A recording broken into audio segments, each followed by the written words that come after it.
football folks doing? Last week they had Brady. This week they got Brady. We're literally doing it differently from everybody else. As a matter of fact, moving forward from this point on, I will not make reference to PFF. Ready to get into it? Yeah. All right.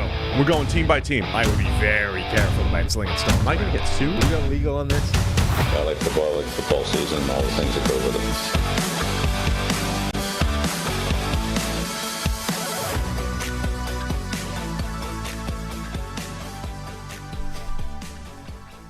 Welcome into the PFF NFL podcast. Steve Palazzolo, Sam Monson. We're live here on YouTube. It's a whole different start time here, Sam. Tuesday morning, 9 a.m. Special post-Christmas edition here. Week 16 review. Different day, different start time. Yeah. So be ready. We're going to do the same thing next week. So instead of coming to you New Year's Day, we're going to come in the 2nd. A week from today, right at this time, 9 a.m. next Tuesday. So be ready. That'll be your Week 17 review. But now, hope everybody had a great Christmas. Did you have a good Christmas? Yeah, it's pretty good. You? Excellent. Yeah, it was good. It was good. Kids had go. a great time. It was a lot of fun. A lot of fun was had. It's all the banter we need. Yeah. Done. Now we're into the games because Right. we got 16 games to review, and they all started. Ready? Here we go. Week 16 NFL review. All the games started on Christmas Eve on Saturday night. Well, they started on Thursday night, but 15 games to review, right? Did you do Saints-Rams? Yeah. Friday? Great. Yeah, definitely did that. Bengals-Steelers, December 23rd, Saturday afternoon. Steelers win 34-11. Wow, the Steelers get out of the fog with Rudolph. That's the last pun. That's the end of it. Mason Rudolph with the big stat line, 17 of 27 for 290, 2 touchdowns. It started with an 86-yard touchdown to George Pickens. It was really just a little quick slant that he took to the house. So the stats will look nice. But look, the Steelers played much better. Defense made a ton of big plays. And Jake Browning kind of regressed back into the first start of Jake Browning, which was, again, against the Steelers. Yeah. Jake Browning has basically been an all-pro except against the Steelers where he's looked like Jake Browning. It's actually been fascinating. Like 2 games against Pittsburgh, he's looked like you can't start this guy. This was never going to work. And then every other game, he's looked amazing. This was Jake Browning coming back down to earth in terms of turnover-worthy plays and then those resulting in turnovers. I felt like he'd been riding that luck for a little bit the last couple of weeks. He'd been treading this very fine line between was that terribly ill-advised and lucky or really good? You know, where you sort of float the ball in the general direction of a closing window, and if it makes it in time, you have to be kind of like, okay, fair enough. He got it there. For the record, I had been mentally giving him credit for that. Yeah. Good anticipation, good ball location. I kind of had as well, but there was this lingering feeling that those were a little lucky for a while, and maybe that was going to stop happening for a bit. And this game, it all swung back against him. He just put the ball in harm's way an absolute ton, got punished for it. The Steelers' defense, though, I think, is actually kind of the biggest story here because you look at who they were starting. I mean, they were down because of KZ's suspension now for the year. They were down 4 safeties. So both starters, both backups. So they were consequently starting Patrick Peterson, an old cornerback at safety, and who was the other guy they just brought in off the street? Eric Rowe. He's like, he's a safety that's played in the NFL for a long time. Let's get him in. Get him in there. Right. So, and then the linebackers as well were another collection of people that, don't generally play a lot. Miles Jack, fresh off his retirement and the couch, is back in action playing. And somehow they stitched this thing together and it was working and working well. It's like, this shouldn't work. Like, it shouldn't be possible for this collection of personnel to play at a high level. Isn't that the Mike Tomlin magic, though? I mean, isn't that the story? Look, I know they were in the middle of a 3-game losing streak, and it looked like they were about to blow the season. But, and we had predicted maybe the last couple of weeks they would get out of that because that's the magic of Mike Tomlin, right? Is when their back against the wall in Pittsburgh, or it looks like the personnel just doesn't match. They come out and play a game like this. That has been the reason why Mike Tomlin, I think, has never had that losing record, and now we got 2 more weeks here to save that thing. He needs to lose them both in order to get the losing record. Yeah. So, but it's fascinating because in Pittsburgh, people want Mike Tomlin out. They probably feel like there's a cap, there's a ceiling to Mike Tomlin. There were people in Pittsburgh media who were upset that George Pickens was even playing football this week. after his lack of effort that's from the a other run story, blocking right? standpoint. And Pickens goes and has a monster game, almost 200 yards receiving, including that 86-yarder. Yeah, so that becomes the other story, is fresh off the game. So it was funny because, Pickens had come out and said, the people complaining that I wasn't, my effort was bad or that I wasn't trying to get hurt, they don't play football. And then, number one, most of the people that are in the media that did play football. We've played. I mean, we've gone through our resumes. We've played football. Even independent of us. Sorry. There were former players that were like, no, you should be blocking. That's disgraceful effort. And Jalen Warren, the guy that didn't block for, came out during the week and said, I mean, I'd have blocked for him, that. And then you get a game like this where there's a play and Jalen Warren ends up absolutely decleating Jermaine Pratt on a block to literally prove his point. Yeah. Like, he canes the linebacker, takes him off his feet, buries him so that Calvin Austin can run in for a touchdown, literally putting on film his point that he would block for his teammate, and that way a touchdown lies. So you've got that happening, and then at the same time, George Pickens is like, well, here's the reason you don't, it doesn't matter that I didn't block because I can go for 195 and 2 touchdowns just by being a receiver. So everybody kind of proved their point in that game. Yeah, a lot of points proven. So what does this mean going forward? I think a lot of today needs to be high-level narrative stuff, right? High-level discussion about the game. Not necessarily narrative. High-level discussion about the game and what it means going forward. Bengals and Steelers are both now 8-7. Steelers have the tiebreaker with the sweep over the Bengals. This, the great thing, the fun thing about these games at the end of the year is how high leverage they are. You're talking about 60-70% win playoff probability swings at times for certain teams. I mean, this was a massive game. Technically, the Steelers are out of the playoff picture right now because there are 4 teams at 8-7. They're the third of those 4 teams at 8-7. The Colts, who have the tiebreaker, and the Texans, who have the tiebreaker, head-to-head over the Steelers, are both 8-7, above the Steelers at the moment, but 4-1 in the division for Pittsburgh, and so their playoff hopes are still alive at the number 9 seed at the moment. And again, for Cincinnati, they have the Chiefs next week, and then they have the 10-win Browns in Week 18. So it's going to be a challenge for Cincinnati, who are now 0-5 in the division in the AFC North this year. That's going to probably come back to bite the Bengals. 0-5 in the division, 8-2 elsewhere. Yeah, they timed their losses badly in terms of tiebreakers and those kinds of things. Yeah, not great. So I got no more use for this game. Good. You got that one guy that thinks that's the best. One guy liked it, so yeah. I'm gonna keep rolling with it. Right at the death. Perfect. We got 14 games to go. But first, as a parent, you've had to learn so many new skills to provide for your family. How to do copious amounts of laundry, meal plan for even the pickiest eater, and now how to protect your family's financial future. Fabric by Gerber Life provides an easy one-stop shop for your family's financial needs, offering high-quality term life insurance policies plus other financial solutions in one easy online hub. Fabric was designed by parents for parents to help you get a high-quality, surprisingly affordable term life insurance policy in less than 10 minutes. Fabric has flexible policies that fit your family and your budget, like $1 million in coverage for less than $1 a day. Get your personalized quote in just minutes and then apply when it's convenient for you. It's all online and on your schedule. You can go from start to covered in less than 10 minutes with no health exam required. So join the thousands of parents who trust Fabric to protect their family. Apply today in just minutes at meetfabric.com/PFFNFL. That's meetfabric.com/PFFNFL. meetfabric.com/PFFNFL. Policies issued by Western Southern Life Insurance Company, not available in certain states. Prices subject to underwriting and health questions.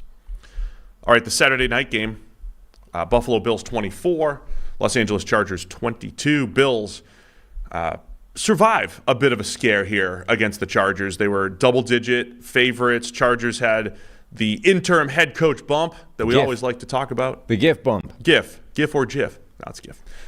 Chargers got up 10-0, but the Bill, and then, even in the fourth quarter, Chargers took the lead late, man. They took the lead to go up 22-21 with a field goal with about 5:30 left, but the Bills came back, drove 13 plays for 64 yards, kicked the game-winning field goal to win the game 24-22. We could say that the Bills survive, but they're also one of the hottest teams in the NFL, kind of getting back on track. And there's still a world, because of the Dolphins schedule and the head-to-head matchup in Week 18, there's still a world where the Bills can win the AFC East. Yeah, and they now do control their playoff destiny, right? Like if they win out, they're definitely in, which is the biggest thing. And even if they lose one, I think there's still, it'll be close. There's a lot of close teams. Because that was, heading into this game, that was their big concern is, hey, we're on this run. We're actually winning games now. And, before that Chargers game, we looked amazing, and we might not even make the playoffs because we've dug ourselves a deep enough hole that we need help. Now they don't even need any help. If they just keep winning games, they're in and become the team that nobody is going to want to face because, aside from anything else, the entire AFC is chaos. The Chargers got a legitimate bump. Maybe the biggest indictment of Brandon Staley so far is that Giff comes in and runs his own defense significantly better than he was and doing the things that this defense was supposed to be doing, like just playing soft zone and making life difficult and keeping stuff underneath them. Like, it was better with Giff at the helm than it was with Brandon Staley calling the plays. Remember, Brandon Staley getting so, in his fields about everyone keeping asking him that. Yeah. Hey, you're going to be giving up play calling duties this week. I will always be calling the plays. Stop asking. Well, this is why they were asking. You were doing a bad job of it. It was not working whatsoever. Easton Stick's second NFL start played a lot better than he did on the than the previous week, Thursday night game against the Raiders when they got smoked. Again, I say this every week, right? You get the games where the underdog gets up early, and it goes one of two ways, right? The favorite, the longer the game goes, the favorite proves why they're the favorite. Or the underdog, it's like, all right, they're pesky, they're remaining pesky, they're still pesky into the fourth quarter.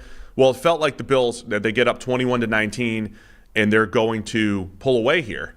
And, it's Buffalo. They're a better team than the Chargers. They're double-digit favorites. But James Cook puts the ball on the turf for the second time in this game with about 7 minutes left in the fourth quarter. And that was what led to the Chargers' go-ahead field goal. So the Bills, man, you talk about high-leverage plays, and like you said, coming into the game, how much was on the line here for Buffalo with their playoff aspirations. They almost fumbled it away to the point where it's 22-21, and I'm a big fan of when a guy fumbles, you don't bench him for eternity like a lot of coaches do. James Cook kept getting the ball. James Cook's first game. What's that? James Cook's first game. I forgot. I forget that they did. I think in this game they harked back to it. It was like James Cook fumbled on his very first carry in the NFL as a pro, and then they sat him down for the rest of the game. Yeah. Like, well, that's enough of that. Like, dude, come on. They went back to him in this one, and so when they were on their game-winning drive, it was interesting because I'm sitting there watching just because you fumble twice doesn't mean you're gonna have a third one. But it's in their head because the defense gets they're a little jacked up. Like, hey man, this dude's been fumbling, Like you would think, and he's two-handing it, and two fumbles in, both sides are acutely aware that guy has fumbled twice, right? Now, which does that enhance? Does it enhance the guy's double hand security? I'm never fumbling this thing for the rest of my life, or is it the defense who are all now going for the ball? Like, which does it actually power more? With that awareness, it might be a mental thing too, because there was another one where you could tell Cook was like, I know, he's worried about his grip, and it was to the point where there was a very close play where Josh Allen throws to Khalil Shakir, and I don't think there's ever been a closer play in the NFL where he gets touched. Oh, there was. It was a play which was it was the Bengals Steelers game, I think, right? When was it Yoshivas? His hand and foot literally touched, one out of bounds, one inbounds, in the same frame. At the same time. They couldn't, it was the same frame. So I don't know what frame rate they're using when they do those super slow-mo things, but if it's 60 frames a second, that should be impossible to have the same frame put two completely other extremes of your body down at the exact same frame. Okay, so that one was just as close, we'll say, as this Khalil Shakir play. Where Shakir's knee was just barely on the turf as he got touched. Right. And then he broke away to score a touchdown, and they brought it back. And a lot of people were like, oh, the Chargers, this was at the point where the Bills could have just run out the clock, kicked the game-winning field goal. But I was of the mind, I wonder if the Bills just wanted the touchdown because they didn't want the fumble opportunities either. Just give me the touchdown, we'll go play defense and try to stop a game-winning touchdown drive here from the Chargers. Didn't matter, though. Shakir was touchdown. Mm-hmm. They run the clock, they kick the field goal with about 30 seconds left, and then the Chargers, I don't know if this was a Staley thing. They had a nice little lateral play designed. Pitchy pitchy woo woo. They looked like they were practicing. They might not have been practicing defense this year with Staley, but they were practicing this. Maybe Gift's got a rugby background. Yeah, I'm sure Gift didn't spend his first week making sure that he installed the best end of game play. It had a shot. It had a shot, but for the forward pass at the end, that's the problem. You can't throw it forward. No. Okay, so again, what does it all mean? Buffalo's now 9-6. It's an interesting one because the Dolphins are going to the Ravens this week. They go to Baltimore. That's the Dolphins look great and everything, but they have the Ravens and the Bills, and I think Buffalo, they could still they could still be a wild card team, but it's kind of like you're going to win the division or not. Like you're going to be a 2 seed, or you might be a 6 or 7 with a lot of help. So Buffalo technically right now is the 6 seed. Would go to Kansas City if the playoffs started today, but I don't know if that's even a likely matchup with the way this whole thing shakes out at the end. So huge win for the Bills. They needed it and survive 24-22. Chargers fall to 5-10. Very impressive game generally from Ed Oliver, but also on that final drive for the Chargers, needed to come back. Ed Oliver absolutely whooped a guy to get a key sack. Like that's what Ed Oliver is supposed to do, but needs to do as well. Like if they're going to be at their best, you need him showing up in obvious pass situations and winning one-on-ones. That was a good one. Good drop in. Needed that little addition there because Oliver had a good game. He's also another one of those defensive tackles who might be, like really starting to get better. Have an impact more in years 4 and 5 than they did earlier in his career. So, all right, that's the Saturday night games. Let's go to easy. Christmas Eve, Sunday at 1. Where do we want to start here? Well, Tyler's in the booth. Let's go. He's yelling at me. He's yelling. Cleveland Browns, 36. Houston Texans, 22. Whew. Now, this was impressive.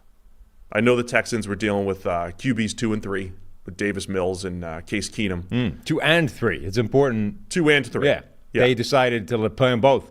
Yeah. And I say they. PFF Bobby decided, presumably. Or D'Amico. To play them both. Yeah. They were. Bobby was in the decision. Yeah, Mills and Keenum, the 2 QB system. You would hope. Didn't work great for Houston. Cleveland's defense doing their thing. Their pass rush absolutely dominant, but really domination from Joe Flacco and Amari Cooper. Unbelievable. Joe Flacco and Amari Cooper game. Flacco finishes with 368 yards and 3 touchdowns. And Amari Cooper with 11 catches for 265. Started early, hit him with a deep ball. Then there's a 75-yarder in there. There's Flacco throwing the ball along the sideline while in the grasp with. That was kind of crazy. Flacco hasn't made. You mentioned coming into the game, throw for throw, is Flacco playing great? Not necessarily. But the high-end stuff that Flacco's brought to the table the last 3 or 4 weeks, I honestly don't think we've seen that from him in about 10 years. The high-end Flacco stuff. This was a phenomenal game. This was great from start to finish from Flacco. I'm just saying. This has to have been his best game for 90-plus passing grade, I believe. Very impressive by Joe Flacco. And again, the makeshift offensive line of the Texans just could not handle Zadarius Smith, Myles Garrett, and company on Cleveland's D-line. There's an outside chance this is the best game Joe Flacco's ever had. No, he's had some 90 pluses. Just saying, I'm back to 2015 and haven't come up with a better game yet. You're just gonna. I am now. You have 7 more years to go. Well, now that it's occurred to me. No, here we go. There you go. Hit it. 2014. This is Joe Flacco's best game since 2014, where he had early in the year, first 6 weeks. 2 93 grades, one against Tampa Bay and one against San Diego, as was. There you go. The Gary Kubiak year in Baltimore, I believe that was. And neither of those games, by the way, were as the Bucs one was as impressive statistically. But yeah, Flacco was insane in this game. Like that was as good pretty much as he's ever played. Was as good as Amari Cooper has ever played. That was the game that like Amari Cooper's entire college reel looks like that, where he's just destroying people for A, the entire game, but B, through a massive like high volume as well. Like they went to him all the time. He won in a variety of different ways. He was constantly wrecking people down the sideline. And there've been, like he's been good in the NFL, but there's always been this slight feeling that his NFL career has never quite been as good as his college career looked like it was going to be. But this was that game where you're like, damn, I mean, that was Like one of those bombs wasn't quite the standard Joe Flacco underthrown, like I'm looking for the pass interference call, although he never is. But it was in that realm, Yeah. And Cooper just went up over a guy and absolutely destroyed him, took the ball away from him, whoever that was, 37 for the Texans. Yeah, I can't even believe, man. The other thing to add to how impressive it was, D'Angelo Ross, that was. of course, how impressive this was. Browns had a pass blocking grade of 46.7. And we've talked about how they're to talk about QBs 2 and 3 for Houston. We're at tackles 4 and 5 here for the Browns. That didn't go great. Right. So the pass blocking wasn't necessarily good. Flacco's making these plays under pressure and everything. And again, I want to reiterate, I think like the last time he was a starter with Denver, it was like I don't think his arm was that great. Like it didn't look that great. Now it feels like the zip's back. I mean, he's rest. He's on like 3 years rest, The arms, he's got the zip. He's putting the ball into tighter windows with smooth velocity and accuracy, and it's really impressive. As an older gentleman yourself, Yeah. you'll know that when you hit that age, recovery time is lengthened. Recovery is important. Yeah, and it's extended. You can't bounce back the way you used to in your youth, right? You might need a year off to get the arm That's what I'm fresh. saying. You just need some time to get everything back physically. Poor old D'Angelo Ross, by the way. 1 target in the game, 1 catch, 75 yards at a touchdown. That's a rough passer rating for D'Angelo. Sorry, Ross. 4 official big-time – official. It's an official stat per PFF. My stat. 4 official big-time throws for Joe Flacco. What a fascinating game football is, right? We're going to talk in about 3.5 hours. We're going to talk about Patrick Mahomes and his struggles on Christmas. You have Patrick Mahomes, inability to complete a pass beyond the line of scrimmage, and you have Joe Flacco fresh off the couch leading a 10-win Browns team and far more productive than the guy that we always, that we think is the best quarterback in the league. That's just the nature of football and the ebbs and flows of an NFL football season. I mean, if you just looked at the list of quarterbacks that played football this week, it would be insane. And then categorize them into good or bad. I mean, on the good end of the spectrum, Joe Flacco played well, Bailey Zappi played well, and yet Patrick Mahomes had one of the worst games of anybody in the season. This week made no sense at all. Charlie Heck made his second start of the season for the Texans. Played in right tackle, 15 pass block grade. Not trying to pick on Charlie here, but didn't help. Za'Darius Smith, they put Myles Garrett over him a bunch. Za'Darius Smith, it was rough. The Texans' offensive line was way worse than even the Browns' offensive line, who I mentioned had their struggles. Once again, the Browns' pass rush, just dominant, man. And it's funny, if you look at Myles Garrett's wins, I think it's the second straight week. He's got like 6 in a row under 5 minutes in the fourth quarter, where it's just must pass situations, and Myles Garrett just literally doesn't get blocked. Because you're talking about most of the time those guys win. Like if a defensive end wins 1 out of 4 reps, it's good, and he's winning like 5 out of 6 and 6 out of 7. That's just the nature of Myles Garrett, but also the Browns' pass rush and just how dominant they can be. 13 pressures Charlie Heck gave up. Yeah, it was rough. That's not great. 2 interceptions by Case Keenum. We've got a batted pass and him getting hit while throwing. So I think when you look at the Browns' defense this year, they've been aggressive on the back end, playing a lot of tight man coverage, but in the pass rush, like how impactful is a pass rush to Bay? Like these were 2 interceptions that were directly attributed to the pass rush by the Browns, and it shows just how dominant they've been this year. For the second time in this season, the Texans have been involved in a game in which one of the teams lost their kicker early and couldn't kick and had to go for 2 every time. Yeah. This time they were on the other side of it. The first time it happened to them and they had to play the entire game that way. This time, Dustin Hopkins, right, wrecked his hammy trying to stop a kick return touchdown. That's got to suck. So anyway, then the Browns can't kick anymore. So they had to have – and they brought in DTR as like the designated 2-point quarterback. Yes. So Flacco would get them. It's a nice little change of pace. Yeah, Flacco would get them to the touchdown, and then you bring in the guy that can run so that even if the play goes to hell, you can extend it for a bit and try and, just get the 2 yards on the ground with the quarterback. I didn't actually check overall what were they net to the good or to the bad with the forced decisions that not kicking, because I know the Texans were way up when that happened to them. Succeeds, fails, okay, succeeds, yeah. succeeds. Okay. Oh, no. No, they were 2 for 3. Sorry. Well, that's still Because I read the Texans one. okay. That's still good. 2 for 3. But you also need to factor in the turn downs, right? The fourth downs where they go for it instead of kicking a field goal because they can't. Anyway, the point being, when it happened to Houston earlier in the season, like they were net way up from being forced to go for the fourth downs and the 2-point conversions. I'll check at some point whether the Browns were, but on the back of having Coach Kelly in talking about never kicking, never going for it in fourth down, always going for 2, all those kinds of things.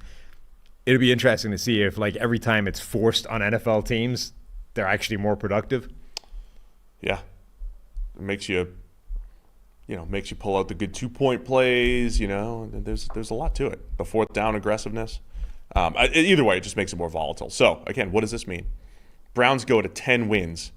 Currently the number 5 seed. They're a game ahead of Buffalo for that for the top wild card spot.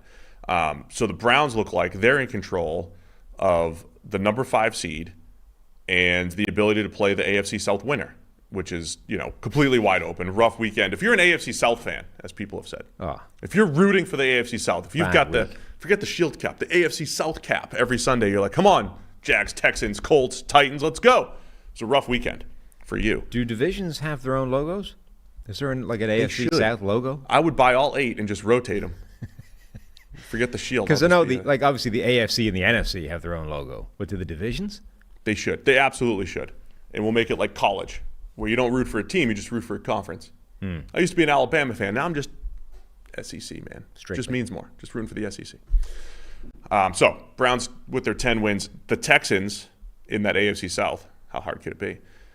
They fall to 8-7 with the other 2 teams atop the division. So the Texans, again, on the outside looking in at the moment at the 8 seed, but they're all 8-7. Jags, Colts, and Texans, and then of course the Titans. 8-7 is the new 7-6. It's the new 7-6 because we're 2 weeks later from where we were. So that's it for that game. Got no more use for it. All right, let's do more AFC South stuff. Okay. Seattle Seahawks 20, Tennessee Titans 17. A lot of back and forth here in the fourth quarter. We know Will Levis was unable to make the start. Ryan Tannehill comes in. Not a great game for Ryan Tannehill.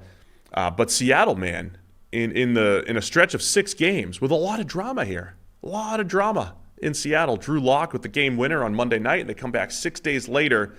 Geno Smith with 2 fourth-quarter comebacks. First, a touchdown to DK Metcalf, and then a touchdown to Colby Parkinson to win it with about a minute left on just 3rd like and 5. Straight jump ball. Which was Parkinson's used to that. That was the Stanford offense for years.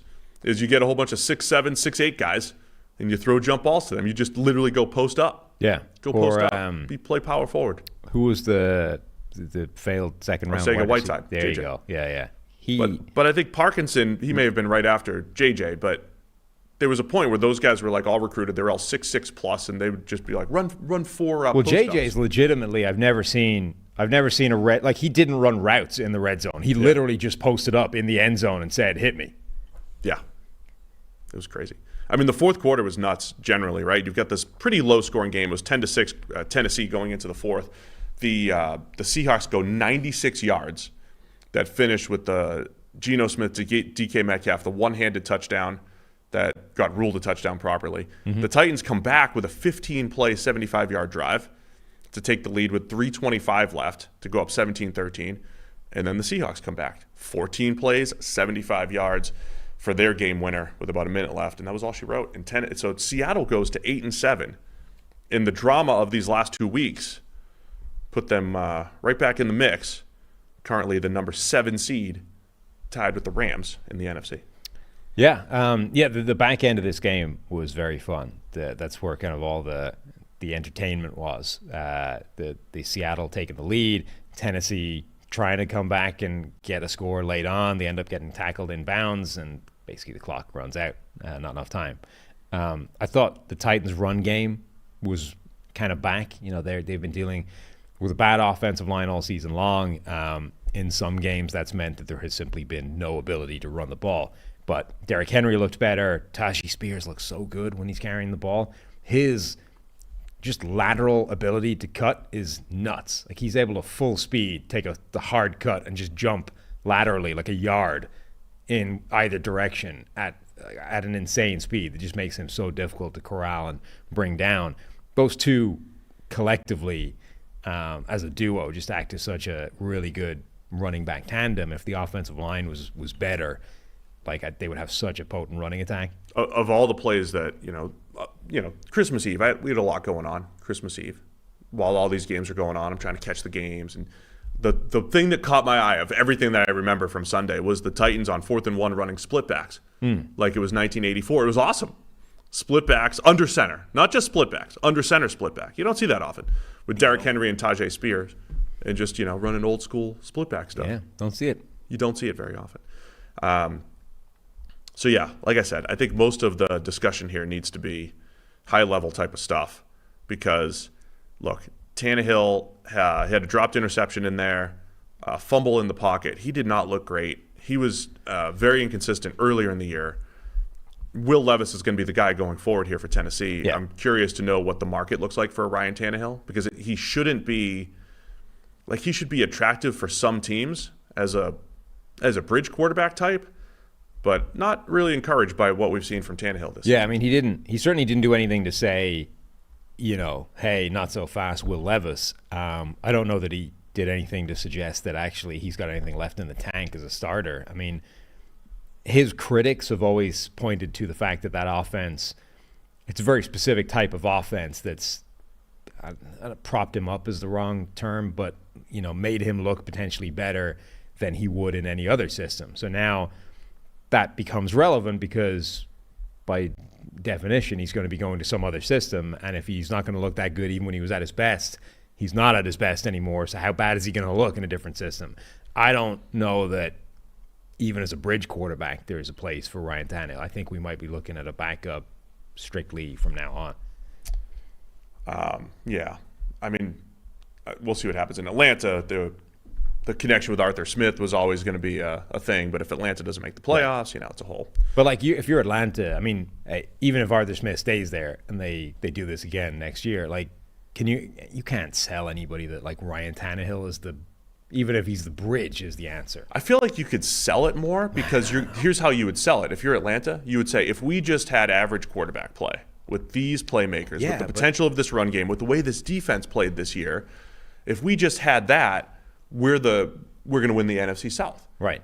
And it doesn't mean you wouldn't look elsewhere at quarterback too, but I could see, so maybe it is like a half bridge, more backup type deal. But either way, from a Seahawks perspective, I think they're the story here.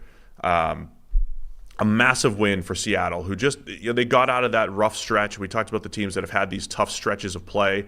Seattle just had to play the Rams, 49ers, Cowboys, 49ers, and then the Eagles. And now back-to-back 20-17 wins against the Eagles and the Titans. And they're going to go up against the Steelers on New Year's Eve. And then they have the Cardinals, Seattle.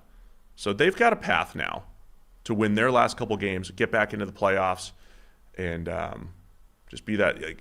They're just coming off of losing 4 straight and 5 out of 6, and they could be a playoff team here because they control their own destiny in these last 2 weeks. So huge couple weeks here for the Seattle Seahawks. Mm-hmm. Let's continue the AFC South misery for the 1:00 games.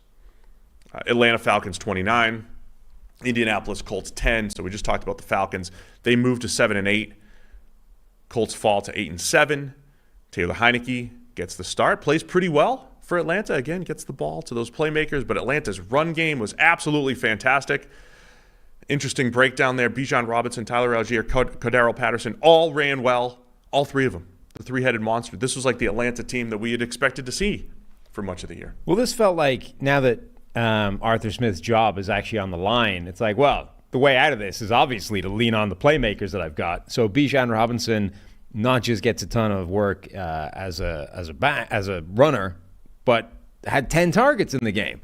So Bijan has 10 targets. Kyle Pitts gets a touchdown. They were loading him up early before eventually the Arthur Smith's better angel shouted him down. He started feeding Jonnu Smith again.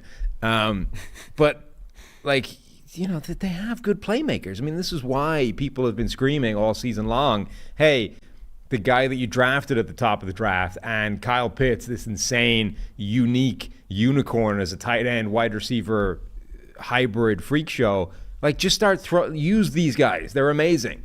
And instead, he's been finding ways, to get Scotty Miller the ball or Darryl Hodge or whatever. It's like, there's a reason people have been asking that week on week on week on week. These guys are supremely talented, and you have to be able to find a way to craft an offense that doesn't just, use them, sprinkle them in there, but like is built on them.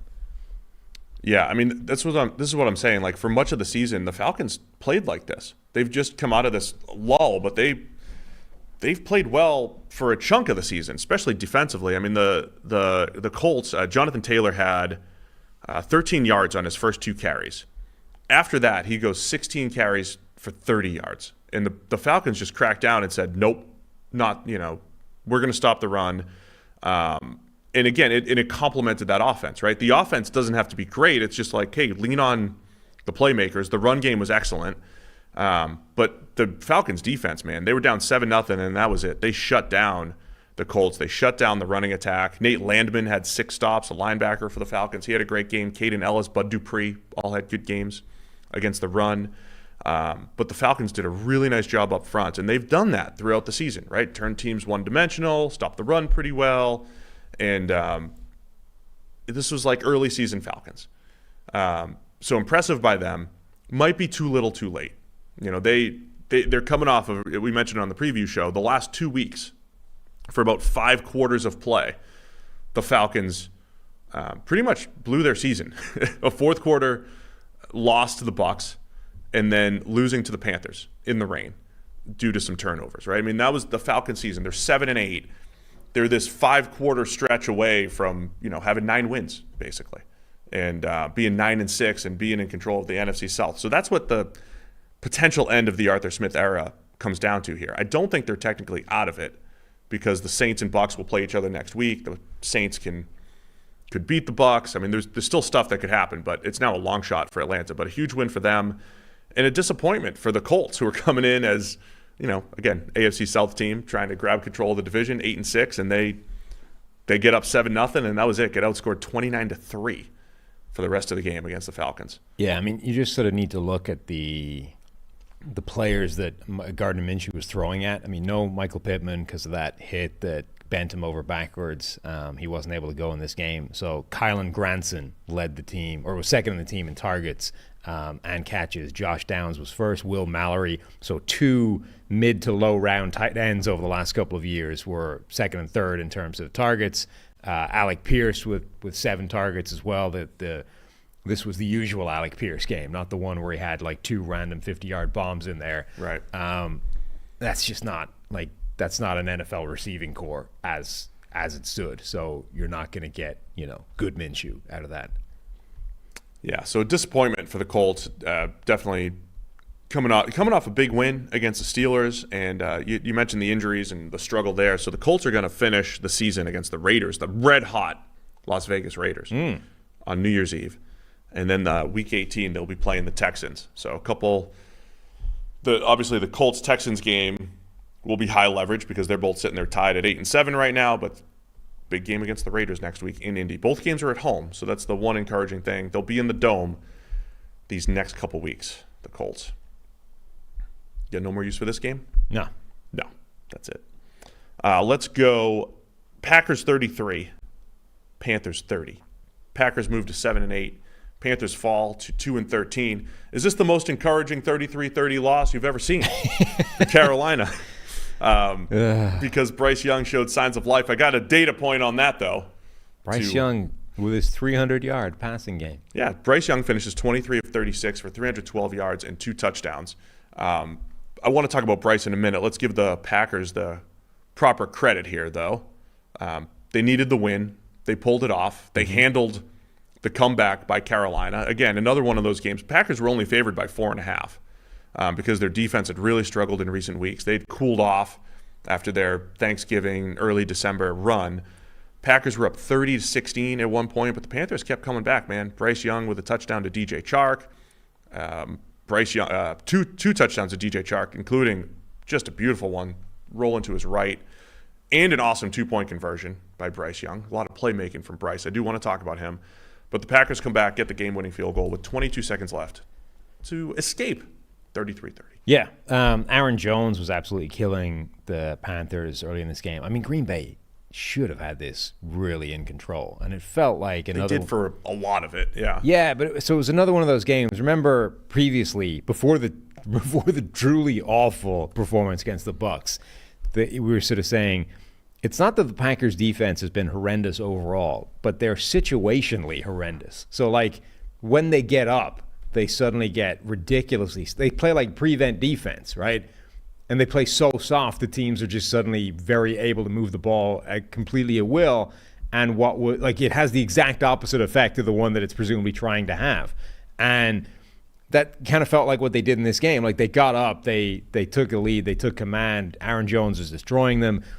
The Panthers have no offense still at this point. Like their best plays are trick plays to Smith-Marset or penalties. It's like that's the offense right now. Pulling out tricks or hope we get a defensive holding penalty and that'll move the ball. And they should have been able to walk away with this game, but then they just play this crazy soft defense, and Carolina is able to come back because of that. And Bryce Young has like a career day, like 300 and something yards. His previous, he hadn't had over 250 before this. So on one hand, again, if you're evaluating Bryce Young, the quarterback, I would say, watching him, he missed a ton of throws early, right, and then really settled down. I mean, he looked. But that's what I'm saying. Like those two things are connected to what you're saying, right? But they were open. Like he missed open throws early on. They weren't into like an ocean of open, like the second half on some of those throws. But if you're just evaluating Bryce Young, you would say he definitely he looks a little bit more comfortable.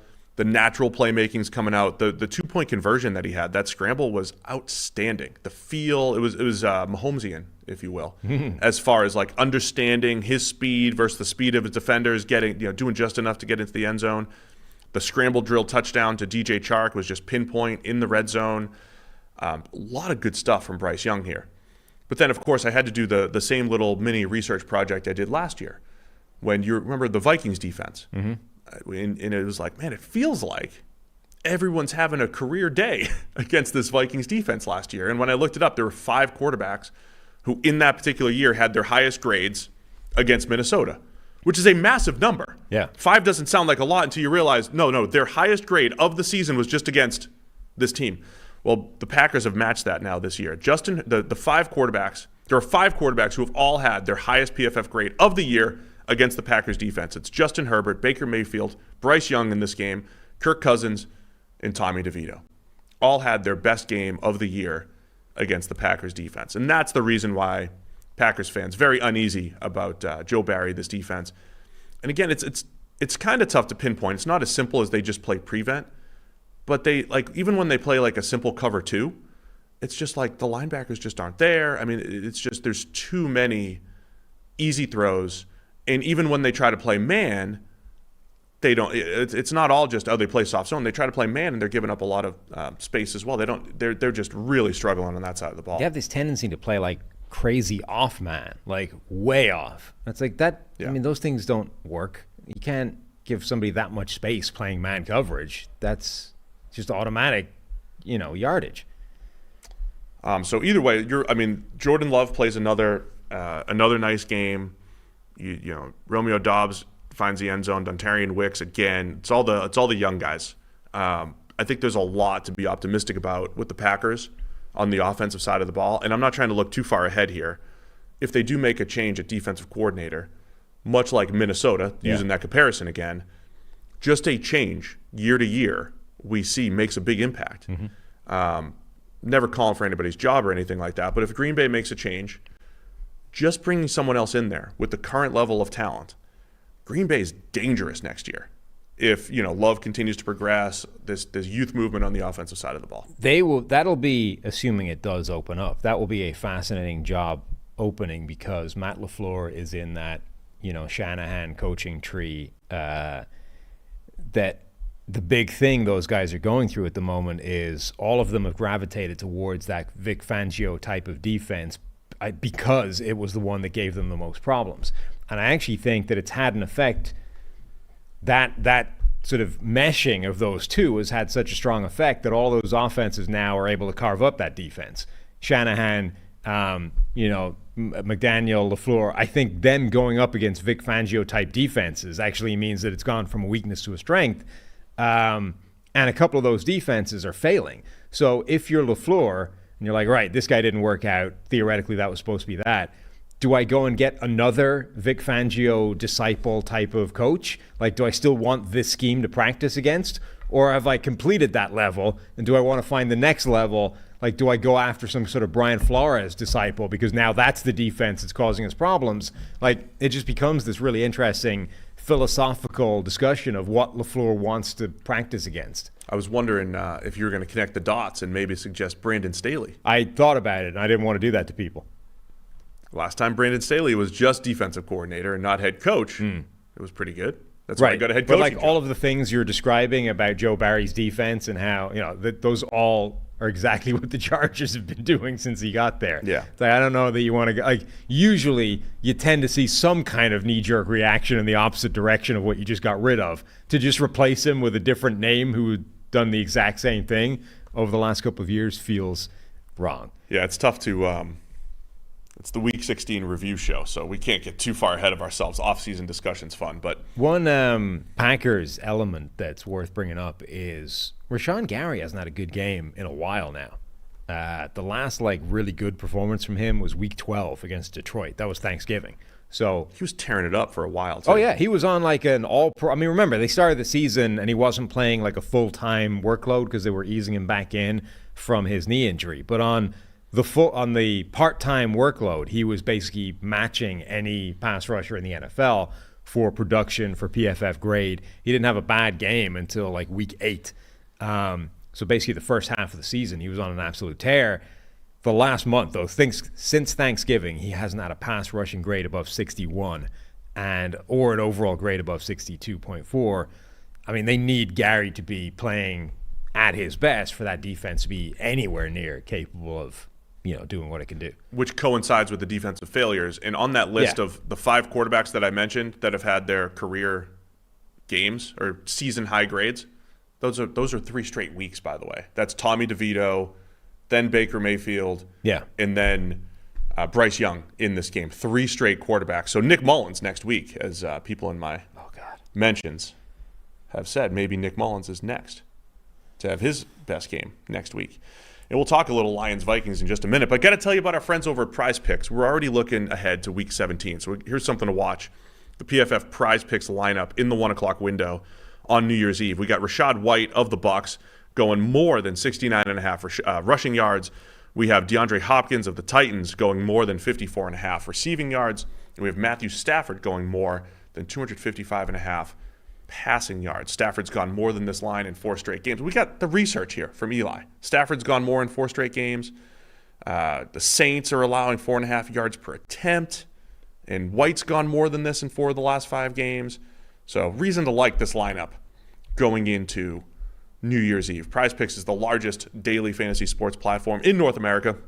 The easiest and most exciting way to play DFS. It's just you against the numbers. You pick more, you pick less. It's that easy. Instead of battling thousands of players, including pros and sharks, you pick more than or less than a 2 to 6 player stat projection, and that's it. Watch the winnings roll in. Want to play alongside some of Prize Picks' favorite players like rapper Meek Mill and comedian Andrew Schultz? You can do that where you find the community plays under the promos tab of the app to view entries from some of the biggest names in Prize Picks community every single week. Prize Picks even offers a reboot policy so that your entries stay in play even if one of your players gets injured. So for football and basketball games, if you have a player who exits the game in the first half and does not return in the second, that player is rebooted. Prize Picks is the only daily fantasy sports platform with an injury insurance policy. So you go to prizepicks.com/PFFNFL and use code PFFNFL for a first deposit match up to $100. Once again, prizepicks.com/PFFNFL. Use the code PFFNFL for a first deposit match up to $100. Pick more, pick less. It's that easy. Mentioned Lions and Vikings. Lions 30, Vikings 24. Lions move to 11-4. A little to break down atop the NFC there because there's now 3 teams sitting at 11-4. But a huge win for the Lions. Nick Mullins for the Vikings. 4 interceptions, including the game clincher, which was not great. 7 total turnover-worthy plays. 7. for Mullins. We need to keep track of like what the single game records are for things like that. How close is 7 turnover-worthy plays to a record? The game that comes to mind is Josh Freeman on Monday Night Football. Yeah. Was that the Giants? It was with the Vikings, wasn't it? Was he a Viking? He had a It was game against the Giants. He had a game with the Vikings where he showed up and then just imploded.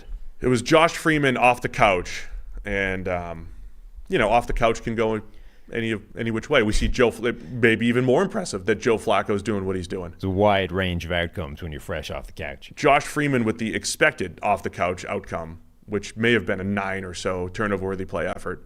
John Skelton most certainly has something in there. There's no way John Skelton ever put together a 7 turnover-worthy play game Before getting benched. Yeah. Like you'd get yanked before that he happened. he never had the rope to get through 7. I mean, poor Peyton had one of those. He might have had 6 in a game because he could barely even, step on his quad or whatever it was and kept trying to throw the ball outside the numbers against the Chiefs. That was rough. Anyway, in this particular game, this is an important one for the Lions, obviously. That matchup against Brian Flores, we talked about how important that was. I got some numbers on Goff against the blitz and how he handled it, but I thought Only 3 for that Giants game for Freeman against the Giants. He just missed every for throw. the Vikings. Yes, he had a grade of 30. That's what it was. He just missed every throw. He just Yeah. missed everything by a mile. 3.6 yards per attempt. Anyway, I want 20 of 53.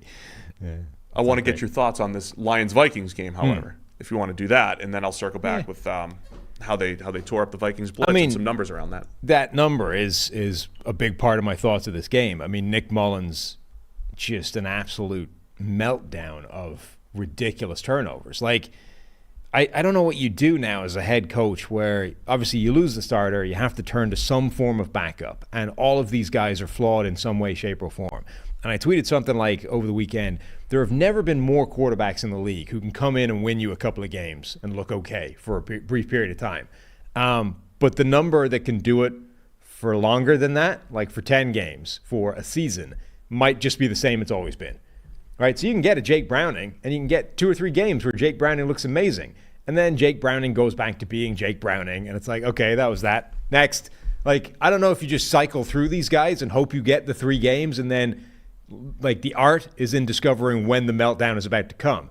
You jump away from Josh Dobbs just in time to get a couple of good Nick Mullins games, and then before this game, you go, no, this is Jaron Hall's start this week. We used to play that game. Remember Ryan Fitzpatrick? But I don't know if you can predict them. I think it's rolling the dice every time you send one of these guys out. Like, are we going to get the game where he does a pretty good job? It's maybe 1 or 2, rough plays in there because he's Nick Mullins. Or are you going to get the game where it looks like he cannot avoid throwing a turnover? Like, there's nothing I can call where he's not just going to go, like, close his eyes, blindly heave a duck into the middle of the defense and turn a turnover into something that shouldn't have existed.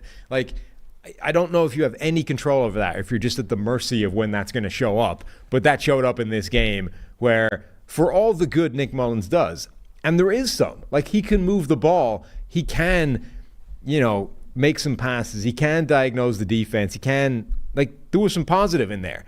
But all of it was undone, and then some, by not being able to go more than like a drive and a half before throwing the ball to Detroit. Yeah, I was going to say, if you take out the 7 turnover-worthy plays, yeah, there was a lot of good in there. I mean, again, I think you also see just the impact of Justin Jefferson. No matter who the quarterback is, that dude's open. And dude, he did it again. That 141 yards. 3rd and 27 play was like the 4th and 18 play against the Bills, where it's like they just threw it up. Jefferson's down there. I know it's double coverage, but what the hell? That's still our best option. And he comes down with it for the second time. And then the last interception, the last turnover-worthy play, that was a pass that was there to be made. Like, I don't know what happened to that, but it just came out like an absolute dead duck and was off by 10 yards. If he actually put it where he was trying to put it, that might have hit it. You know me, a big context, weather guy, and the whole thing. And I'm always looking for, like Mahomes threw some passes yesterday where you're like, man, it was windy yesterday. I can kind of see how maybe he missed a bunch. This was a dome. Yes. In a clean pocket. And a pass that looked like it was thrown in gale force winds. It looked like, yes. Like there was, maybe the Lions have, you never saw the movie Angels in the Outfield from the mid-'90s. No. Where they would just, the Angels would fly through and like take the ball and put it over the fence. It was like forces took this ball and were like, this is just going to slow down and wobble. I mean, it was just a bad throw. It was a very bad throw by Nick Mullins. It was awful. He was staring it down, too. But my point being, I think that was a throw to be made. Like, that was like less than a minute left, fourth quarter. They need the touchdown. And that would, like, there was a space. There was a hole and an open Justin Jefferson for that throw to be made. And then it was just one of the worst throws anybody's ever thrown without – it wasn't off platform. Like, he'd gotten through the pocket at that point. He had his feet under him. It wasn't one of those ones where, there's the physical limitations of Nick Mullins are showing up, right? He was off platform. It had to be all arm. He just doesn't have Josh Allen arm. No, like that was a throw you expect Nick Mullins to be able to make, and he wasn't even close on it. I want to highlight on the other side, Detroit. Melifonwu, by the way, with that game-clinching interception. Huge win for the Lions. In addition to, like, he's turned into one of the most dynamic pass rushers in the NFL in the last couple of weeks. Yeah. I mean, they need it. They need it. The Lions, 2 sacks for Melifonwu as well. So he had all the stats. Did he win NFC Player of the Week? He almost certainly will, right? Are those real sacks or that just our sacks? I don't know. Anyway, the Lions, we talked a lot about what they were going to do against Flores' defense. The Flores change of pace, 3-man rush and blitz and everything. Early on, the Vikings were blitzing and they didn't really stop. And I thought that the Lions had a lot of answers. Again, we don't get a whole lot of stuff right here on the show. At least I didn't this week. I think I only got 4 games right. One thing I may have gotten right, though, is that Amon-Ra St. Brown in the Lions, they have great answers to the blitz. So it felt like Ben Johnson and the Lions offense had identified like the soft area of this Vikings defense. So what we were talking about that they do, they crowd the line of scrimmage and then they either send 6 or more guys or they drop everybody out, right? But one of the other elements, one of the other unique characteristics of this defense is they have the shallowest average depth of linebacker of any team in the NFL. So all of that stacking the line of scrimmage, even when they drop out, there's a limit to how deep those guys can get because they're coming from the line of scrimmage. They're not starting, 5 yards back. So there's this very obvious, like, no man's land in this Vikings defense between wherever that first layer gets to and the back end of the safeties, the 3 safeties in the corners and stuff, right? And it felt like the Lions were able to run stuff just into that space. So they would run a bunch of vertical routes to just keep the safeties back, and then they would run something that broke at that middle level. And they just hit that over and over again. And as long as they could get the ball out quickly enough, they kept targeting that soft spot in the defense. Yeah, it's a fun little cat and mouse game, Sam, and we're going to see that in a couple of weeks again. They'll have a rematch in Week 18. But here's the final numbers. Goff against the blitz, and they blitzed on 26 of, I think it was 42 or 43 dropbacks. So we're in the 60% range of bringing 5+. Goff against the blitz finished 22 of 26 for 183 and an 85 PFF grade. And Amon-Ra St. Brown, just against the blitz, 10 catches for 70 yards. In 6 first downs. So he was the guy that they kept hitting. Against no blitz, that's when the Vikings had far more success against Goff. Goff was only 8 for 14, 74 yards. Again, that'll be very interesting to see what they do in a couple weeks here. Love that matchup. Lions win this one. Here's what we have now. The 49ers on the back of their loss.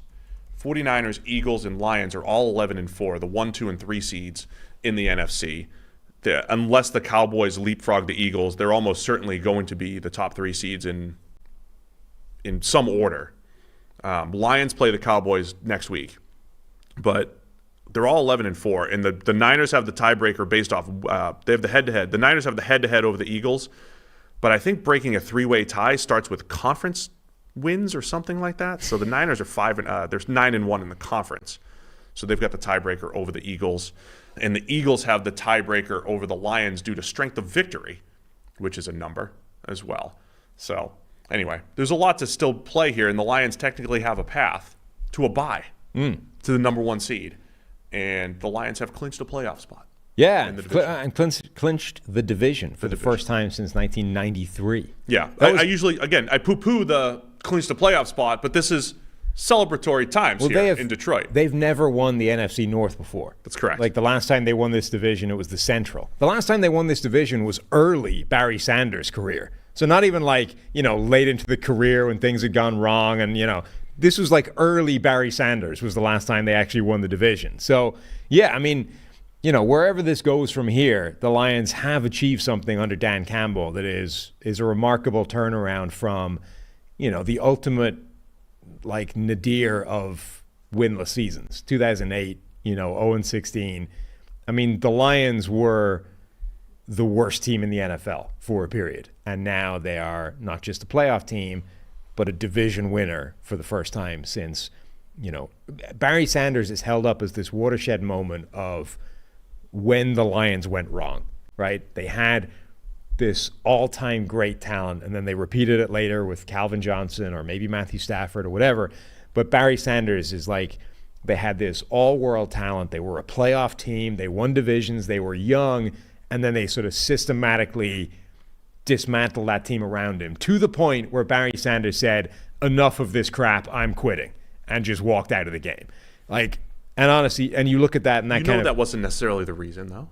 It kind of was, though. He just was done. Yeah, you watch the documentary. He's like, I don't want to do this anymore. Right, but a big reason he didn't want to do it anymore is because the Lions were cheeks. That was a big motivating factor in why he no longer wanted to play the game. But the point being, that kind of started this spiral into the Lions being terrible for a long period of time. And they've been able to, Dan Campbell has been able to preside over a true exorcism of that negative baggage. So impressive, man. What Dan Campbell has done, just what they've done top to bottom with the Lions. So kudos to the Lions. Congrats on winning the division. And there might be more to come. They're battling for seeding, and they're battling for a potential bye here. That's all in play over these next couple weeks for the Detroit Lions. All right, I think there's one more 1 o'clock game from Sunday to discuss. That is, where'd it go? I was on it. New York Jets 30, Washington Commanders 28. Trevor Siemian, baby. I mean, full disclosure, I had to pick my spots as to where my focus was on Sunday at 1. And not only was this game, nothing except for draft position as far as what was on the line, it also was 20-0 at one point. So my focus waned. And then the Commanders came back and almost had a chance to win. Or they took the lead 28-27 late in the fourth. And then Greg the Leg, 54-yard field goal, 10 seconds left to give the Jets the 30-28 victory. Utterly ridiculous game. Like, it started off and everything that could have possibly gone wrong for Washington went wrong in the first couple of minutes. And they're buried in a hole. They're down, multiple scores, 3 scores. And you're like, wow, this game's done, Next. And then, like, Sam Howell has just completely fallen off a cliff over the second half of the season. A couple of interceptions. Forget the interceptions. Like, just wasn't making plays. The interceptions, he didn't play well, but those weren't necessarily even his fault on him. But everything else has been just bad. Everything was negative bad. Plays. Like, he just wasn't making any positive contribution to the team, to the offense whatsoever. And they bench him for Jacoby Brissett, who then actually does make an impact, start moving the ball and having some success. The Jets defense was started giving them some plays, and then somehow, again, turnovers and crazy things. Like, Trevor Siemian can't handle a high snap. But it was, one most quarterbacks would bring in, you would say. I would have caught it. Yeah, you definitely would have caught it. Thank you. At least it would have hit you in the face. And I could be an NFL QB. Then you would have had a chance from there. And that gave Washington the ball for a touchdown. Just a weird game. And then eventually the Jets ended up getting it when they needed to. But late in the game, you're looking at this, you're like, how is this a game? This was dead after the first quarter, and somehow it's live now. Breece Hall with a nice game for the Jets, had a 36-yard touchdown showing that big playability, getting back to showing that big playability, and then a beautiful, it was like a 2 or 3 yard run, which was just outstanding. The way was it a 1 yard run? It was one of the greatest 1 yard runs ever. Yeah. It was a 1 yard touchdown run where he beat 2 guys and then did the T. Higgins thing where he spun back around with the ball to get it over the line as he's falling out of bounds. Such a good play. And then he also had 12 catches for 96 yards. So much of the game flow doesn't make sense here. So if I told you the Jets are going to be up 20-0 and they have Trevor Siemian at quarterback, you'd say, okay, they're going to, not drop back a whole lot. Simeon's going to have 20 dropbacks. He dropped back over 50 times in this game. He also had, did you see, he had a 25-yard intentional grounding penalty because It was one of those plays where he got himself into so much trouble behind the line of scrimmage that Trevor Siemian no longer had the arm to get it back to the line of scrimmage from the situation he found himself in. Yeah. It was just, they threw the flag. You're like, that's bad. That's bad quarterbacking play right there. Yeah, it was not great. So from a Commander's perspective, so there's a couple things at play that I'm looking at here. So the stat line for Sam Howell needs to be read, unfortunately. Sam Howell finishes 6 of 22 for 56 yards and 2 picks. Also got sacked once for a negative, for 13-yard loss. Passer rating of 1.7 in this game. Jacoby Brissett comes in, and for the second straight week, I believe it was, right? Jacoby Brissett looks good. Yeah. After Sam Howell looks not good. 10 of 13 for 100 yards and a touchdown for Brissett. Hit a nice throw to Logan Thomas on the skinny post for a touchdown. So Brissett's been outplaying Sam Howell in relief outings in recent weeks. To me, the most interesting thing, if you're a Commanders or a Jets fan, is the draft position, of course. The Commanders are now sitting at number 3 in the draft order. And I do think the way Sam Howell has played, in the presumption that there'll be a new regime, they're going to be in the market for a quarterback, I think, now. That has really switched, in my mind, over the last few weeks. Again, not that Sam Howell was a slam dunk, but they'd at least consider it, And then the Jets, if you're really, Roger said he's going to come back and he's going to bring his whole coaching staff back because he's running the show. If you're the Jets, you're probably in the market for a left tackle. You're now sitting, with the win, the Jets are now sitting at 9 in the draft order. Had they been sitting at 5 or 6, which they would be in that mix, they would be looking at maybe a Joe Alt from Notre Dame, Olu Fashanu from Penn State. The Jets might be losing out on their top left tackle here come draft time. So that's my biggest takeaway coming out of this game. Yeah, I mean, it's the Sam Howell thing has been really disappointing, I think, from a Washington point of view. Like, it's not like he was playing great to start the season, but there was the stuff, he was wildly inconsistent. So there was a lot of good, and then the stuff that he was bad at felt like it could be improved upon. And he actually has improved on some of the stuff that was his worst traits earlier in the season, but it's come at the cost of all of the good stuff disappearing.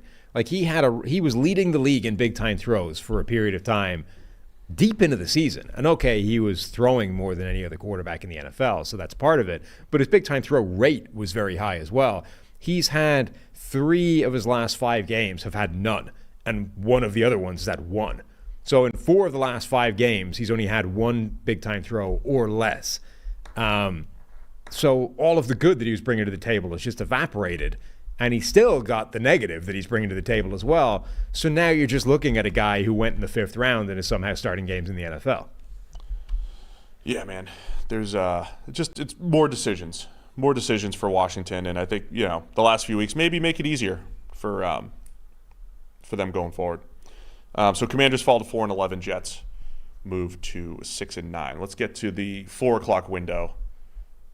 Is that it? Yeah. Chicago Bears 27, Arizona Cardinals 16. Bears move to 6-9, and the Cardinals fall to 3-12.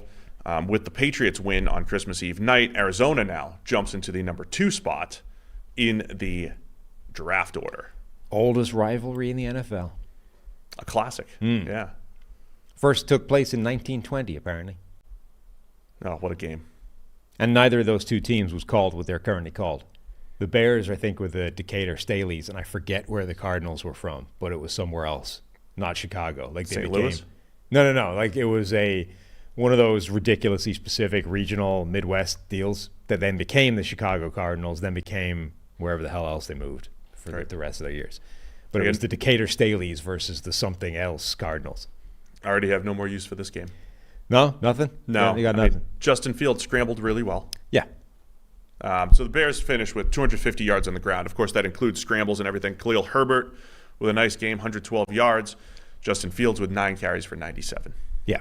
Cardinals couldn't stop Justin Fields at all. I mean, that was a big part of this.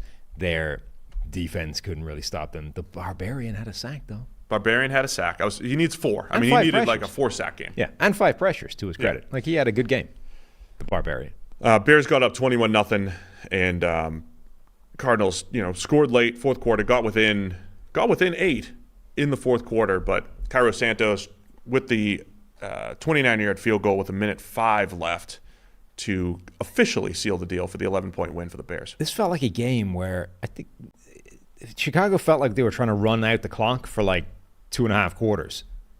They've had that's how they played the 2 Lions games. Yeah. Were like that, where they had this lead and they spent the third and fourth quarter trying to put together 10 to 15 play drives. Maybe, like, I appreciate the effort, but at some point, just keep winning before you try and, salt the win away.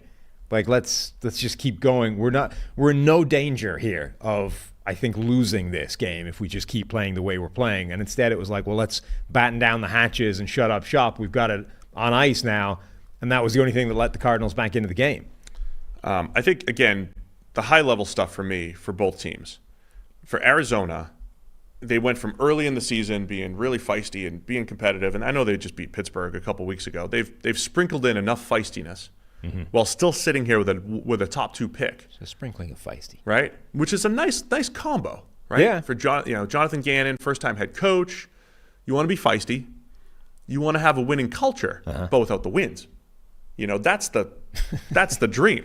If you're Arizona. Winning culture without the wins. Winning culture without the wins. Now, on the other hand, if you're Chicago, they haven't had a winning culture since 2018. Like, they haven't had a lot of wins in a while. And, it's one of those balance. Like, again, you lose a little draft position. It doesn't matter. You still have the number 1 overall pick. The Bears are going to be sitting at 8 right now. Whether they're 8 or 10 or 11, I don't think they care because they're going to have that opportunity to probably pick number 1 overall. But if you're Chicago, stacking a few wins and going on a little run and having some momentum heading into the offseason and next year and seeing defensive improvement, some of their young guys developing, all those things I think are good for the Bears. And from a Cardinals point of view, they're sort of sitting there looking like their most obvious draft pick is Marvin Harrison Jr., right? It's like the number 1 wide receiver in the draft, which also perfectly tailors with what is currently, I think, the biggest need on this team is they don't have that number 1 impact receiver. Now, okay, Marquise Brown was not in this game. Even when he is, I don't know that you want to pay him the kind of money he's going to want to get paid this offseason, so you might be without him anyway. But, like, if you inserted Marvin Harrison Jr. into this game and, the current receiving core was the same, but now you've got Marvin Harrison Jr. as the anchor and the number 1 target guy, that would have looked, I think, totally different. The one thing I disagree on is I don't know if Marvin Harrison Jr. is the most obvious pick. I think they have to consider quarterback. I don't know that they are. They sound, look, it could all be coach speak at this point, but it kind of sounds like they're fairly well set on Kyler. And even if, now maybe they'll trade down from number 2 to the trade down's a fascinating move there. But if they're stuck, I don't think they're taking a quarterback. I think they'll take the best non-quarterback. I don't know, man. You evaluate Caleb Williams and Drake May, and it might be the play. I know it's a lot to get out from under as far as Kyler's contract and everything, but and I think they might be genuinely just sold on him. Like, he's the guy. We've got our guy. We don't need the quarterback. We already have one in the building. Now, I don't know how you can come to that conclusion based off what we've seen so far, but they kind of sound like they have. Yeah, and they might be. And again, this is the battle. These 2 teams would right now, if the draft was today, have the top 2 picks, the Bears and the Cardinals. And I said going in, the biggest story is Fields. Can Fields do anything to salvage his Bears career? Will he do anything that makes him attractive enough for other teams? And, will Kyler do the same? Same kind of question. This was a Fields game where the passing stat line's not great. Yeah. But you see 97 yards on the ground. Again, that's what he brings to the table. Even when he's not on from a pass game standpoint, he brings a lot to the table on the ground, and that'll be attractive for enough teams.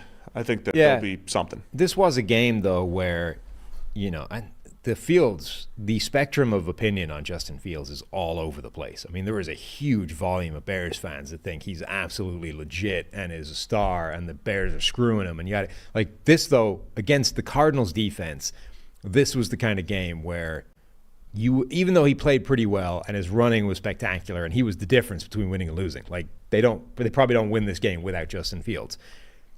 Given the opposition, this was a game where if you think he's that good, you would have wanted to see more as a passer from Justin Fields in this game. I have an important update on the record for turnover-worthy plays in a game.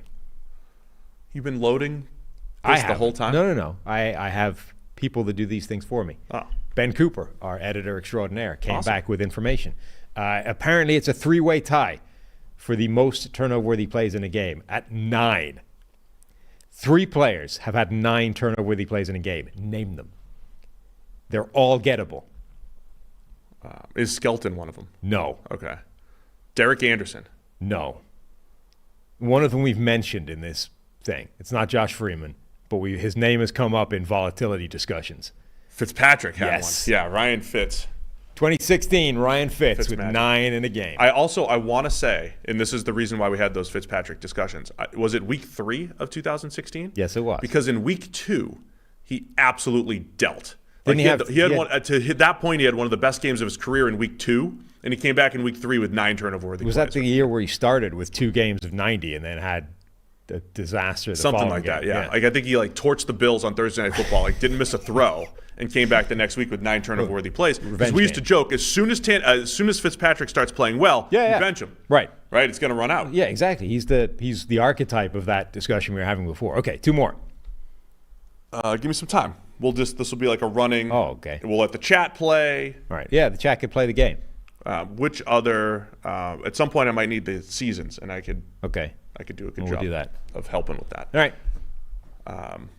Was Mark Bolger one of them? No. Okay. Mark would never. No, he would not. But but when we started grading, he was at the tail end. All right, got to tell you about our next partner, AG1, the daily foundational nutrition supplement that supports whole body health. It's a daily thing here on the PFF NFL podcast, drinking that AG1 because I like to have my coffee in the morning and I like to have my AG1. I like to have all those nutrients, and it really does make me feel great every single morning. Gets me going, gets me ready to go for the day. There's no way I could focus on a 2.5-hour podcast without my AG1, and that's why we believe in it here on the PFF NFL podcast. Just like all great athletes, they have one thing in common. They take care of their bodies, and a huge part of that starts with optimizing whole body health. A lot of them also drink AG1, and that's why I'm a huge fan. With every daily serving, I'm setting myself up for success with 75 high-quality ingredients that give me the key daily nutrients to support energy, focus, strength, and clarity. It's this micro habit that delivers macro benefits and helps just about everybody take great care of their health every single day. Just mix the 1 small scoop with water, kick off my day with that and my coffee, then I'm done. Also costs less than $3 a day. Pretty good, if you ask me. It's a really effective daily habit with high-quality sourced ingredients. A win-win for everybody here on the PFF NFL podcast. So, if a comprehensive solution is what you need from your supplement routine, then try AG1 and get a free 1-year supply of vitamin D and 5 free AG1 travel packs with your first purchase. You go to drinkag1.com/PFF. That's drinkag1.com/PFF. Go check it out right now. All right, the other 4 o'clock game to discuss, Tampa Bay Bucks 30. Jacksonville Jaguars 12. More AFC South sadness here, Sam. Bucks moved to 8-7 and even more control over the NFC South. Of course, they're playing the Saints next week with the chance to, I believe, clinch the division if they win. Bucks are on a roll right now, and Jags are absolutely reeling with their 4th straight loss. Yeah, brutal Trevor Lawrence performance. He got hurt again. He's now gotten hurt. Has he been knocked out of 3 straight games with different injuries? With all different injuries. I mean, we weren't joking. We were listing. He's had 5 different injuries, 4 or 5 different injuries in the last half season, like in the last 7 or 8 weeks. Yeah. And he picked up another one in this game. Yeah, he hasn't missed a game, right? But he's been knocked out of 3 consecutive games. And this was on Monday. He went into concussion protocol. And there's something like a 22% chance that you're going to make it out of concussion protocol and play, and he did. He traveled on Saturday, which was like the thing, that if he travels to Tampa on Saturday, he'll play. Yeah. He did. He played and then got hurt with something else. Right. I don't know that you can say they would have been better without him because, C.J. Beathard. Now, Beathard played fine, but I'm not saying that would have been better. But still, Trevor Lawrence did not help in this performance against Tampa Bay. Generally, I mean, he threw an interception to Devin White. Now, look, it was a good play by Devin White, but Devin White getting an interception in this economy, it's not a good, I am fair here, Sam. It's not a good endorsement of your play as a quarterback, is all I'm saying. I am very fair here, and I actually forgot to put my there was a very bad Devin White stat that I forgot to interject into the podcast last week. Yeah. It was on the cutting room floor for the 2.5-hour show last week. Right. A lot of stuff. But in my notes, Devin White balled out. This was the game, right? There's every now and again, and I think week 1 of this season was similar for Devin White. Best graded player on the team. Yeah, there are games where Devin White does all the things that some people thought he was doing for years, which is being like awesome in coverage and being an awesome, great blitzer and flying around the field and making plays. But he was doing that in this game. Devin White had an excellent game for the Bucs. They've had this tumultuous few weeks where he was hurt and he was kind of benched and he wasn't really benched and now he's out there balling. They lit a fire. Are these numbers correct? Do you know how many times he rushed the passer in this game? Is it a bunch? Yes. Yeah. I don't know. Whatever number you're thinking of, it's more. Oh, I see it now. 30. He like only Kalijah Kancey rushed the passer more than he did. That's insane. For an off-the-ball linebacker, 30 times? Did they move him to edge? I didn't notice that specifically. That's a crazy number. No, he's lining up B gap. They're sugaring A gaps all day. That's a third of his pass rushing snaps this season in one game. Yeah, that's an insane level of blitz. I've never seen that number from an actual off-the-ball linebacker. I wonder. One thing I'm curious about, when NFL teams put in game plans, I wonder how much they expected Beathard to start. If you're going to blitz that much, or if it was like we're still going to do this against Lawrence because we want, he's just not seeing the field very well. And again, the thing I mentioned about Trevor Lawrence a few weeks ago is he had those games where it felt like he is upping the difficulty level. And everything about the Jags feels like you're upping the difficulty level. We highlighted that on the preview show too. There's no run game. There's no screen game. There's no easy with the Jags offense. So you pretty much are asking the quarterback to hit these tight window throws in the 15 to 25 yard range. And when you do it, it's like, man, that's pretty. Good job, Trevor. When you don't, it's ugly. And it's these last few weeks in Jacksonville. I wonder if they were just like, let's continue to, dial it up, even if it is Trevor Lawrence in there. Because a lot of times teams will go in with 2 game plans too. We got a Beathard game plan or a Trevor Lawrence game plan.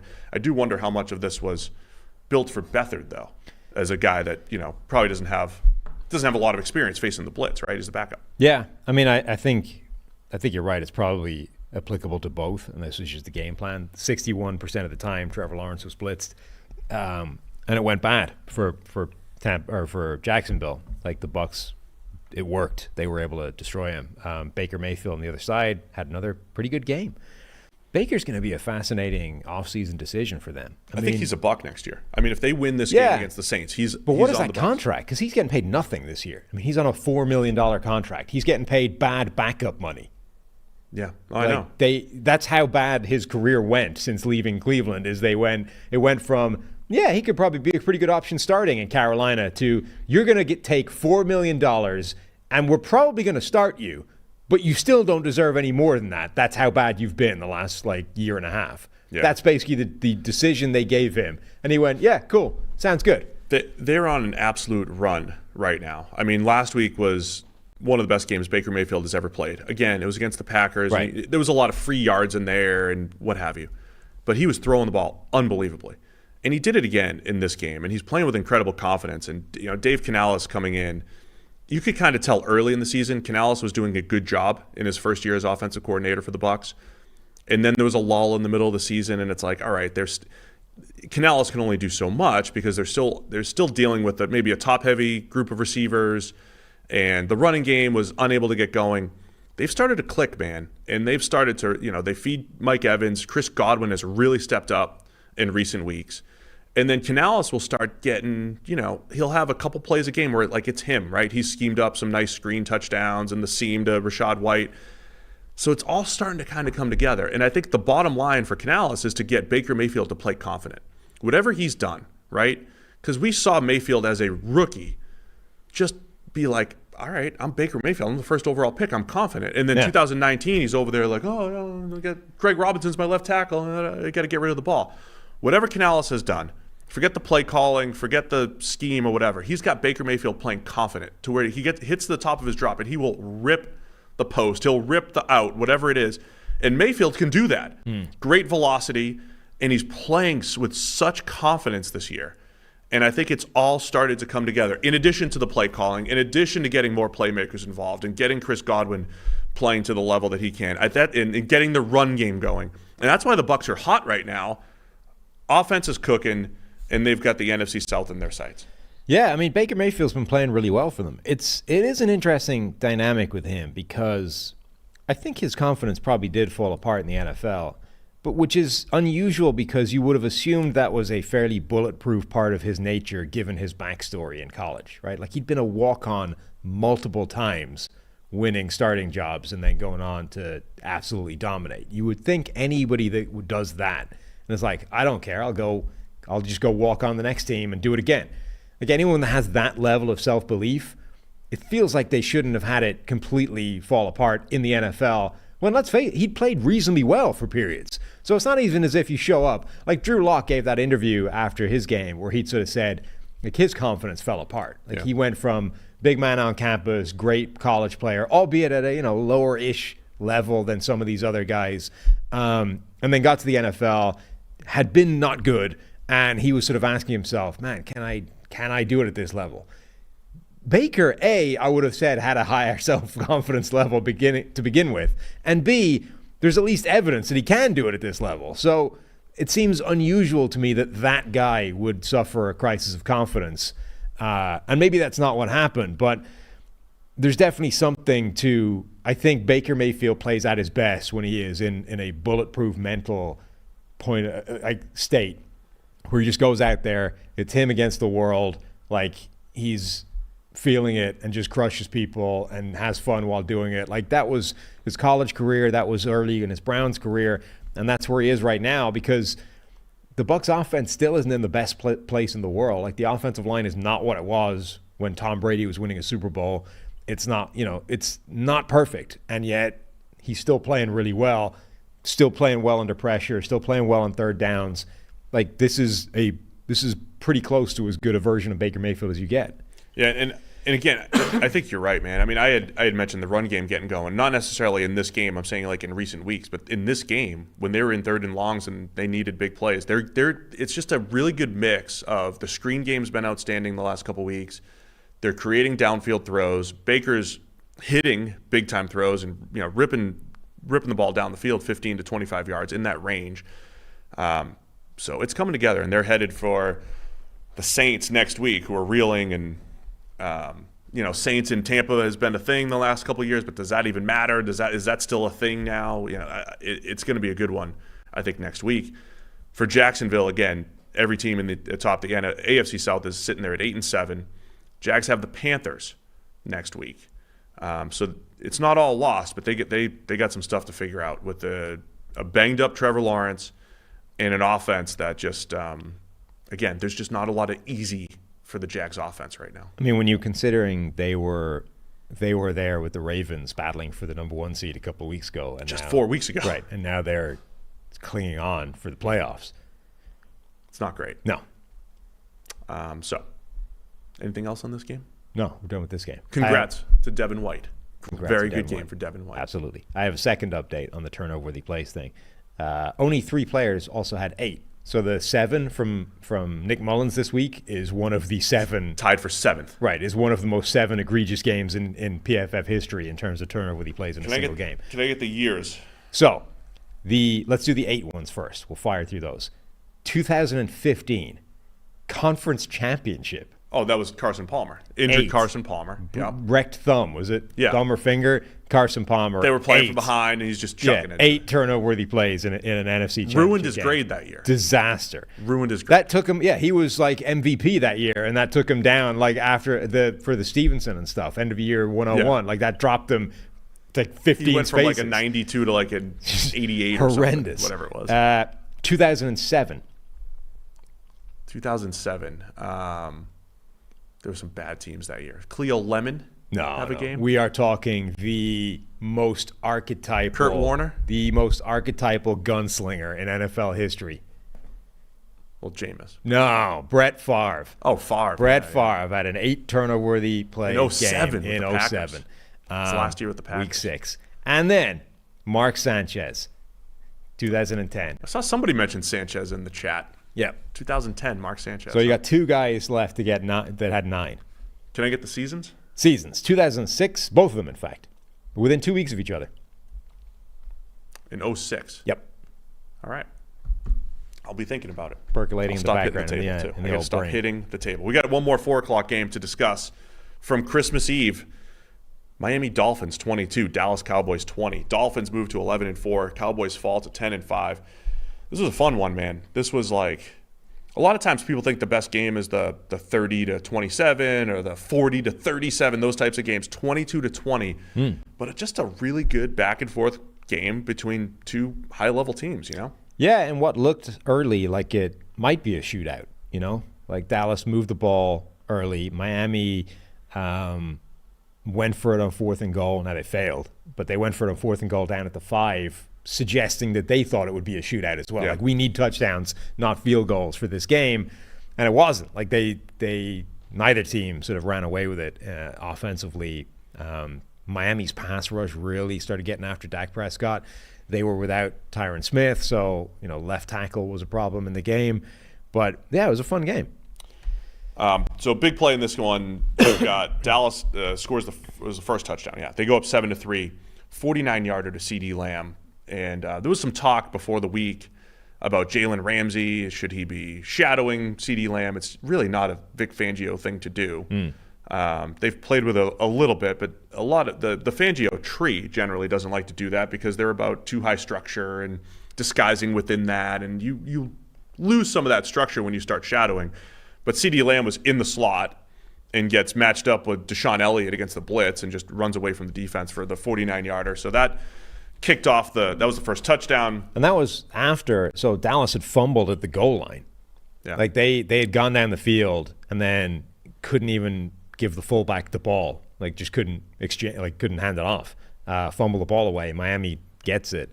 And he would have been in, like if they just executed the handoff, Yeah. he was in, right? Right. And that, I mean, you look at the end of the game, it's like, one of the first plays in the game, it ends up determining the outcome of this thing. Yeah, I mean, then you get into the fourth quarter. Miami's up 19-10.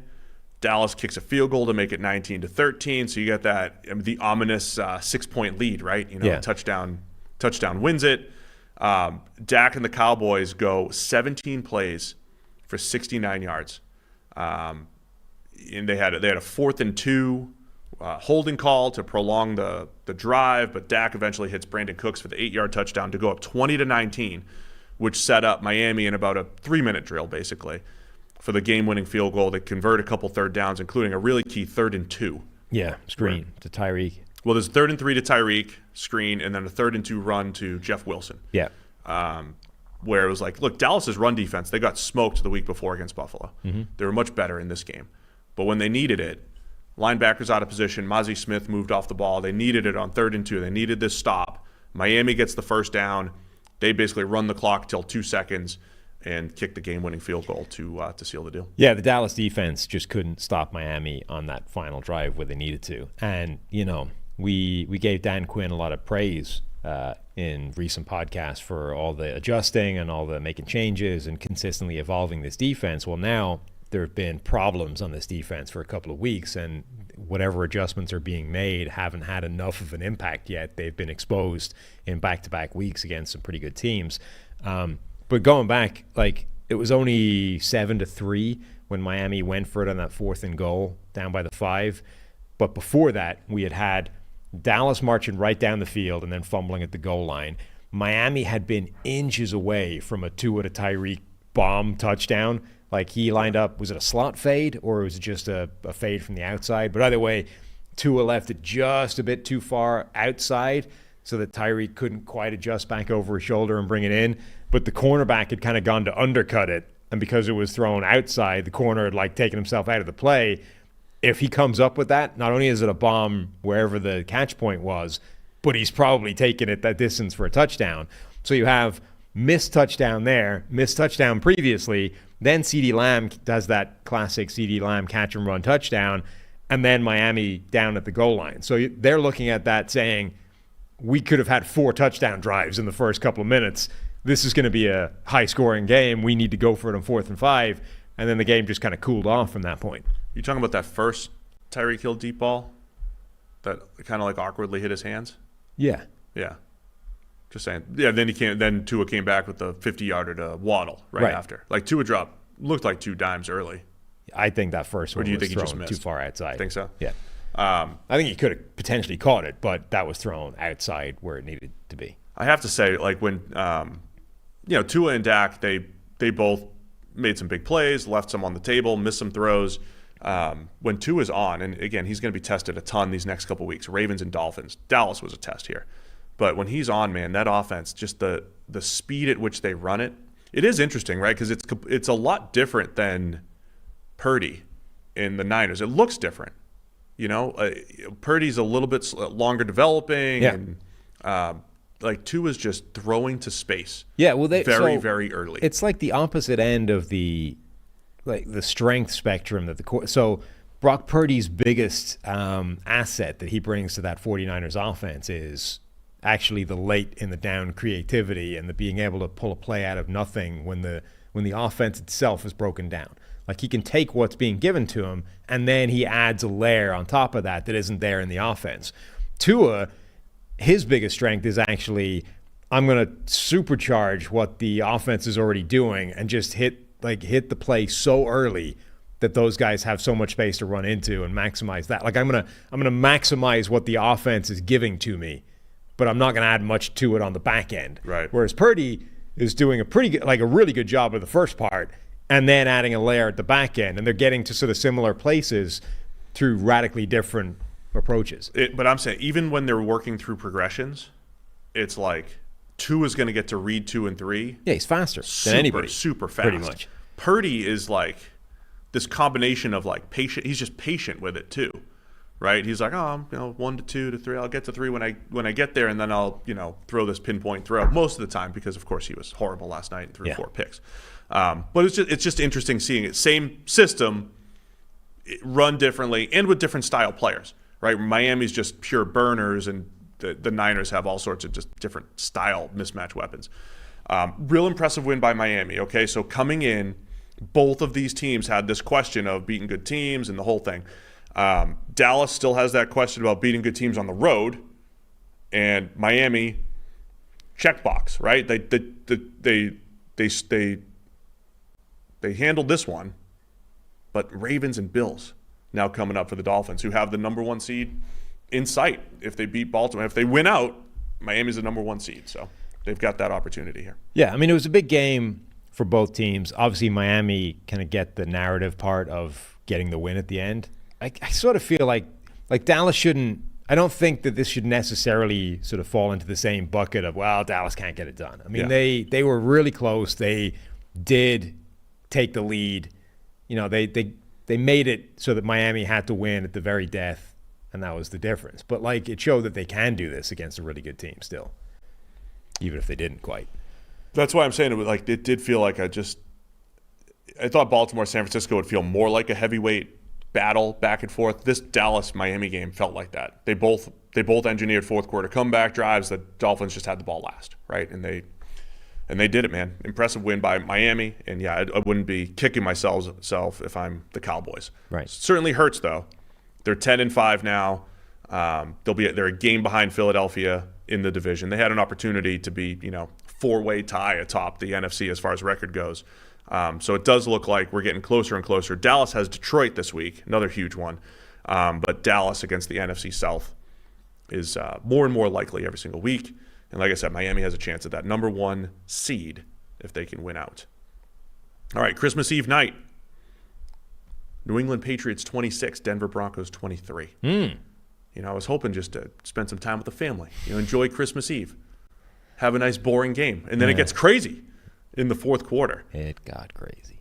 New England was up 23-7. It was 16-7. It was a slow start, felt like the expectation of this game.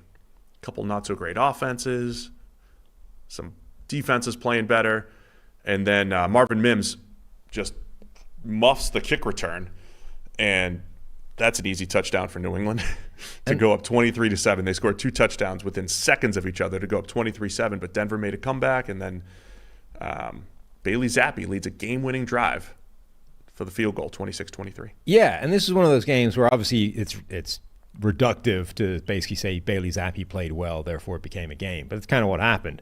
And yet it started off, it was the very first play of the game. Bailey Zappi has an absolute nightmare, fumbles it away immediate Denver turnover. Okay, it's his left guard just gets tossed to the floor. So that's not great, So there's only so much to which you could say, well, look, that's Zappi's fault. But his left guard got tossed to the floor so early and so conclusively in the play that Zappi has 2 seconds to watch the large defensive tackle slowly running in his direction as he's trying to find somewhere to go with the ball, and ends up holding onto it so long that what was just a bad play turns into a catastrophe. But you're like, that's the Patriots this season. That's Bailey Zappi. Standard fare. This is what we expect. Perfect start to the game. Denver can win this comfortably, and then we can all move on with Christmas. And then from that point on, Bailey Zappi no, I'm going to play well now. From now on, only good things, and turn this into a really good game. Yeah, I mean, look, I want to talk about the specifics in the game a little bit because, there was it was a fascinating game as far as the comeback and everything. Denver being down 23-7, and then they kind of kicked into gear offensively and get back to 23-15. They had to hit 2 2-point conversions, right? When you're down 16, it's the 2 touchdowns and the 2 2-point conversions. They got both of them. No margin for error. So it's 23-23. And then it looks like we might be going to overtime here. And without Cortland Sutton, who'd been the guy that was making all the big plays for them in the pass game. One of the things here, Denver's trying to execute this comeback. Russ sort of looking more like old school Russell Wilson. Be who was he throwing to? I mean, previously this season, the only guy that's been on his wavelength making these plays has been Cortland Sutton.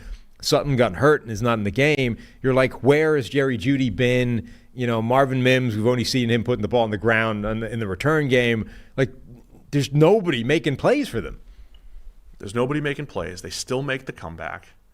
Now, Denver did have an opportunity. So they make a stop. It's tied up. They make a stop. But then Denver goes 3 and out. Gives the ball back to New England with 58 seconds left. And New England just, runs the ball for 6 yards, but they run the ball with 58 seconds left. This is classic Belichick, right? It's we'll go to overtime. Love playing overtime. Love going to overtime, Bill. So I can take the wind. It's his favorite thing to do. Take the wind. Then they run the ball again. Setting up 3rd and 3 with 47 seconds left. And I don't know if Zappi checked out of a run. He checked into something, though, and he chucks it up to Devontae Parker for 27 yards to pretty much put them on the fringe of field goal range. And that's the throw of the game. A couple more short passes. They get within somewhat range. You had Chad Ryland over here, the rookie kicker who's missing extra point level plays. Bill Belichick's calling him out on it. Kicks a game-winning 56-yarder to win on Christmas Eve. So I think the fallout from this, I think, is the more fascinating story. Denver goes from this mid-season upstart, watch out for Denver, they're figuring it out, Sean Payton, Russell Wilson, to maybe the whole thing's over. Well, there's a bunch of teams this year that dug themselves such a deep hole to start the year that you don't have any margin for error, and you sort of end up throwing it away with a stupid game somewhere because those just happen in the NFL. That's the kind of tragedy about this. You can get your season on track. The best teams in the game ever tend to lose a game somewhere, right? Yeah, of course. The teams are losing. Good teams are losing every single week right now. So many of those 15-1 teams. There's a reason nobody had gone undefeated other than the 72 Dolphins and then eventually the 07 Patriots until that Super Bowl. But it's you tend to lose one somewhere, right? You just have a bad game, weird things happen, the ball bounces in the other direction, and somewhere along the road you lose a game that you should win. Well, that is even more true with teams that aren't that great to begin with. So if you dig yourself a giant hole and you need to win out over 6-7 games, the chances are you're not going to do it. Because even if you do get yourself back on track and you're better than you were earlier in the season, there's going to be one game somewhere along the way. And this was one. It's not that the Patriots were necessarily just way better than Denver. The Patriots score and then Mims kick return fumble, and now there's another score, and that just went immediately from pretty close game with a touchdown gone the other team to now it's 23-7. Well, that game just got away from us in 10 seconds. That's what happened here. And then Denver just couldn't drag that back. Yeah, it was too big of a hole for the Broncos, absolutely. Again, I think first off, shout out to Christian Barmore with a huge game in this game. Yeah, absolutely dominant for the Patriots at defensive tackle. Now the fallout here. Couple things here. New England goes from picking potentially second and having that quarterback decision to now technically they're fourth behind Washington. So New England could have that Drake May, Caleb Williams option now gone, and have to go, figure out their next situation. I don't think they're going to build around Bailey Zappi. I don't think it's going to be Bailey Zappi to Marvin Harrison Jr. No. It is actually interesting because you've got some New England media who is like, oh, they should have gone to Zappi a lot earlier and blah, blah, blah, blah, blah. And it's like they're averaging like 16 points a game with Zappi as quarterback. They got shut out just 3 weeks ago. So it's not like it's just better than it was for most of the season with Mac Jones, but it's not like he's the guy, I don't think, going forward. So the quarterback stuff in New England, potentially miss out on one of those guys. And then for Denver, are the last 2 weeks the nail in the coffin for the Russell Wilson era for the Broncos, where if they had, Detroit was bad. I mean, pulling that upset would have been a struggle, but they should have won this game on paper. They were favored by almost a touchdown, or by 6.5. So this could be the end of Russell Wilson, Sean Payton. See what happens going forward there. Good? Mm-hmm. No more use for this game. Let's go to Christmas Day. Las Vegas Raiders 20. Kansas City Chiefs 14. You want to take a guess at the turnover-worthy plays before we get to this one? Okay, 2006. Damon Heward. No. Who else was it? Aaron Brooks wasn't around at that point. No. These are, at least one of them is a player that's absolutely belongs in this spectrum, and then the other one is, makes sense. Rex Grossman. There you go. Rex Grossman had one. Was that the Arizona game? That was a different one. I don't know. Week 9, we had Rex Grossman, 2006. People were asking about Nathan Peterman because he threw 5 actual interceptions in a game. He only had 3 turnover-worthy plays of his 5. Like, he had, in addition to 3 of the worst interceptions of all time, he got unlucky with a couple of interceptions in that game. It was last night's Brock Purdy. Like, was there bad stuff? Yes. Yeah. Was there also some bad bounces? Right. Yes. And it just... Like, he got disproportionately unlucky in that game, as opposed to it was the worst quarterback game of all time, and that resulted in the standard sort of 75% turnover-worthy play to interception ratio. Do you want to give me the last one? Okay. 2006, Week 11, Eli Manning. Eli. Okay, 9 turnover-worthy plays. Wow. I mean, remember, Eli was we comped Eli to Jameis a lot. It's true. We did. Like, Eli's career tends to get whitewashed a little bit because he ended up with the 2 rings, and the postseason a couple of times was amazing. Eli had a lot of Jameis in him. Well, that's why my Jameis takes are in response to what I saw from Eli Manning. Yeah. Right? That's why I still believe there's something in there. Start Jameis this week against the Bucs. Start Jameis. Jameis revenge game. All right, let's get to Christmas Day. Kansas City Chiefs. I'm sorry. Reset for social. Let's go to Christmas Day. Las Vegas Raiders 20, Kansas City Chiefs 14. Raiders move to 7-8 here, pulling the upset in Kansas City. Chiefs fall to 9-6. There's a lot to discuss here. Maybe the worst game. I mean, this has to be the worst game of Patrick Mahomes' career. The production has been down. Not if you listen to Tony Romo. Romo did have a knack for maybe blaming the receivers on absolutely everything, even though it wasn't really on them. Mahomes' production has certainly been down this year. We know that. Every stat has been down. And he had actually been playing well these last few weeks, right? Last week he threw a pass right off Kadarius Toney's hands for an interception. And we would say, hey, look, these aren't really on him. This is for the first time in Mahomes' career he's playing better than the stats. Yeah. But this game was really bad across the board. The Raiders did not complete a pass after the first quarter. Aiden O'Connell, who finished 9 for 21, didn't complete a pass after the first quarter. And they scored 2 defensive touchdowns on back-to-back plays in the second quarter. And that was the difference in the game. So the Raiders' offense scored 6 points, plus a 2-point conversion if you want to give them credit for that. And the Chiefs' offense, well, they scored 14, but also gave 14. The last time a team won a game without completing a pass after the first quarter was 2000. Jeez. I thought you were going to say back in the 20s when the Sidewinders were playing whoever. So a lot of records in this game. Obviously that one. Then this is the first rookie quarterback to beat Patrick Mahomes. It's also the first time Patrick Mahomes has lost in the division. In November, December. In November, December. Right. So crazy run of plays. This was the game though. Like, Patrick Mahomes has not been the problem this year at all, pretty much. He was in this game. Like, those two things can coexist. Like, the dynamic in this game was different to the dynamic of the Chiefs season. It was the same insofar as they kept making mistakes across the board, and they've been doing that all the way through the year. What was different is that Mahomes added to them this year. Like, previously, Mahomes has been doing sterling work, playing basically the way Mahomes has always played, and everybody else has been letting him down.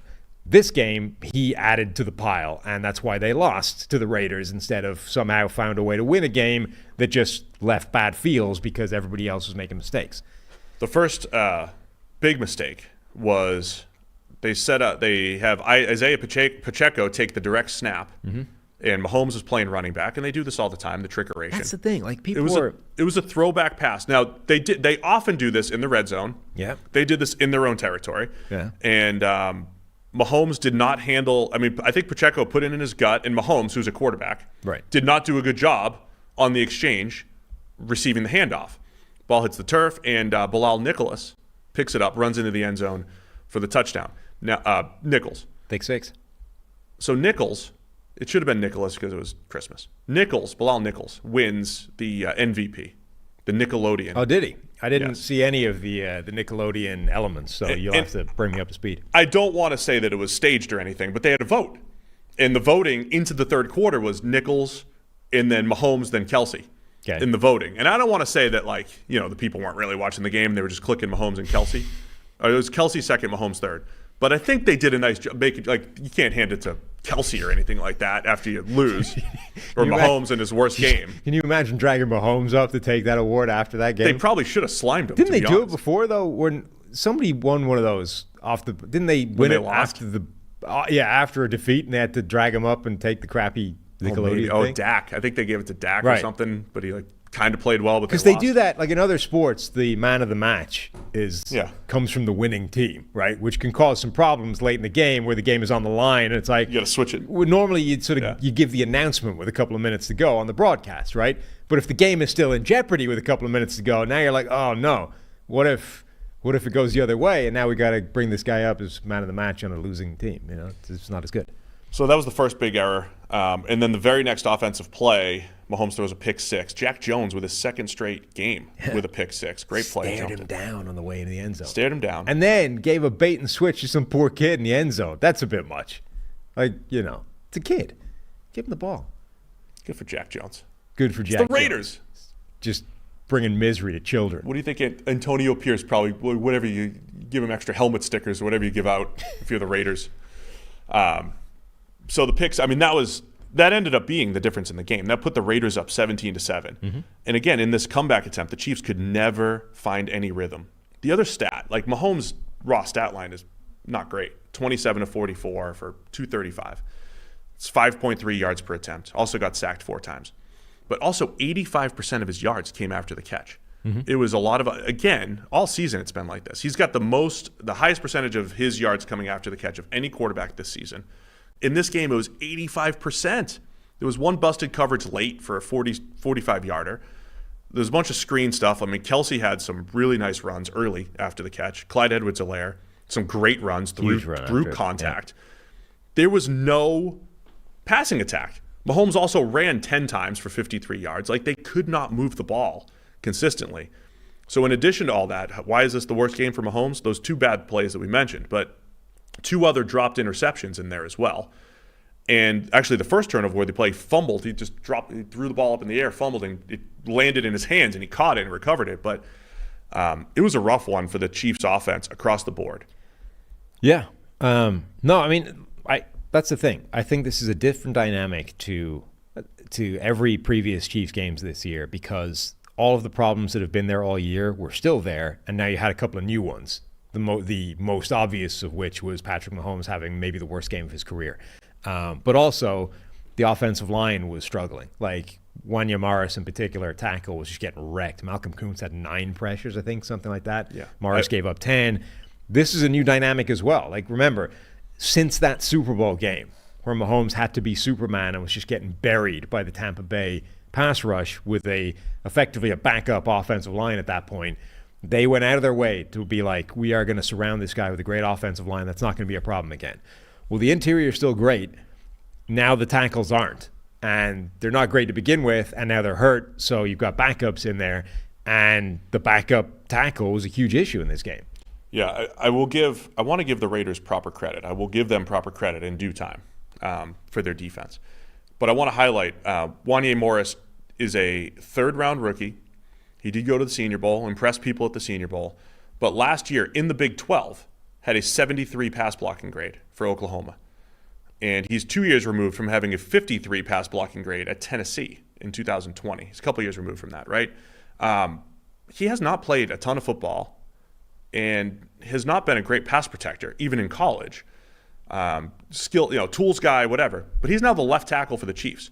And he had, been okay the last couple of weeks, but Morris had a rough game. And I think that might be an issue for the Chiefs. So again, there's a lot of different issues here. I did see Daniel Jeremiah saying, I've never seen Patrick Mahomes look at the rush like this. I agree, man. Like, he took 4 sacks where he just didn't have the same pocket awareness that he has or whatever it might be. I wonder if is that now a bigger concern in a game where your pass protection does melt down because it's not normal anymore? Like, when he went into that Super Bowl, at least he'd been dealing with a progressively deteriorating offensive line and had been getting used to the fact that it's bad for a while. If he's used to an offensive line that's really good now, and then one random week it's not, is that going to have a disproportionate effect? See, but again, I think it's also the perception of pressure that's just as bad. We always reference the Baker Mayfield season where it wasn't the stats, it wasn't the pressure itself, it was the perception of it. I think even in that Super Bowl, it wasn't the offensive, like, it wasn't like the worst offensive line performance in history. It was the perception of it. It was like, I've got my backups out there.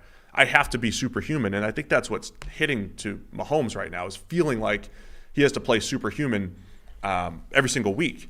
So I think he's actually feeling the pressure of everything falling apart around him, and then he fell apart yesterday. Now, the Raiders deserve so much credit for, I think, what they've done on the defensive side of the ball. Malcolm Kuntz has been excellent this season, rushing opposite Max Crosby. They did a great job. I mean, there's just not a lot of open throws for the Chiefs in this game. The Raiders did a great job on the back end, very disciplined, forced Mahomes to hold the ball. And again, there was no downfield throw opportunities, really. And if there were, Mahomes would miss them. But I'm so impressed with what the Raiders have done defensively this year, because on paper, they should not be that great. We said it in the offseason. It felt like they just don't have the horses on the defensive side of the ball. It looked like Max Crosby, and that was it. And they needed development from a whole bunch of other players. Their linebackers have played much better. Spillane's running around making plays, as Antonio Pierce loves.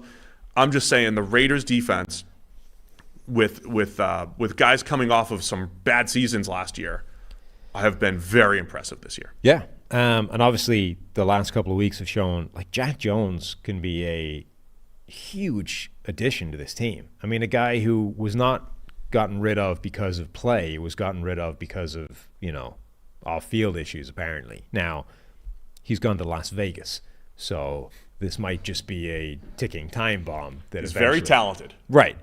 But the point being, yes, Jack Jones has demonstrated already in his NFL career that he can be a big-time playmaker, and has been for the last couple of weeks for this team. So if they can keep him together, that's a huge addition. Now you've gone from having like one viable half-decent corner to you found a second one. You've got other people making plays. Yeah, their defense has been way better than we expected it to be, and improving. Like, it's getting better. Their defense feels a lot like their offensive line did last year, where going into the year, you're like, this is a terrible unit. And then it just consistently got better all the way through the year. And by the end of the season, you're like, this is actually a pretty good group. Yeah, it's been really impressive. One last thing to put a bow on this, right? When the favorite starts to come back, the Chiefs scored a touchdown late to make it 20-14. And it was, in the Mahomes era, you picture this world where if they just get a stop, Mahomes has the ball one more time, down 6. With an opportunity for a touchdown to win it. And they could have escaped with a win in a game where they played horrendous. But instead, it was the Raiders' rushing attack that shut it down. Zamir White with a couple big runs late, a long run just to give them some breathing room. But it still wasn't over. He had a 43-yarder just to get into Kansas City territory, but they still had to run a few more plays before the 2-minute warning. And the Raiders did it, man. And again, I want to do this from both perspectives. Impressive that the Raiders did it. It's been the Chiefs' Achilles heel this year. When they've needed to stop the run, they have not been good. They have one of the lowest EPAs per play allowed. The Chiefs' defense has been outstanding this year. But against the run, they've shown a weakness, and it showed up again, I think, in this game. Even in this game. I mean, Devontae Adams was a non-factor in the game. He got targeted 6 times, I think, came up with 1 catch. Now, one of them he definitely should have come up with another one. But the point being, they effectively shut down Devontae Adams and yet couldn't stop the run when they needed to. Like that, they were very good in some areas, but couldn't stop them in the most important way when they needed to late in the game. So what does this all mean? Chiefs are out of the running for the number 1 overall seed. They have no competitors really for the division in the AFC West. I don't even know if the Raiders and Broncos are both in second at 7 and 8. I don't even know if they win out and the Chiefs lose out if they win the division.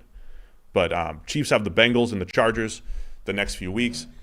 They're still going to get into the playoffs. It's just, again, every single week we say you're running out of time to fix this stuff, right.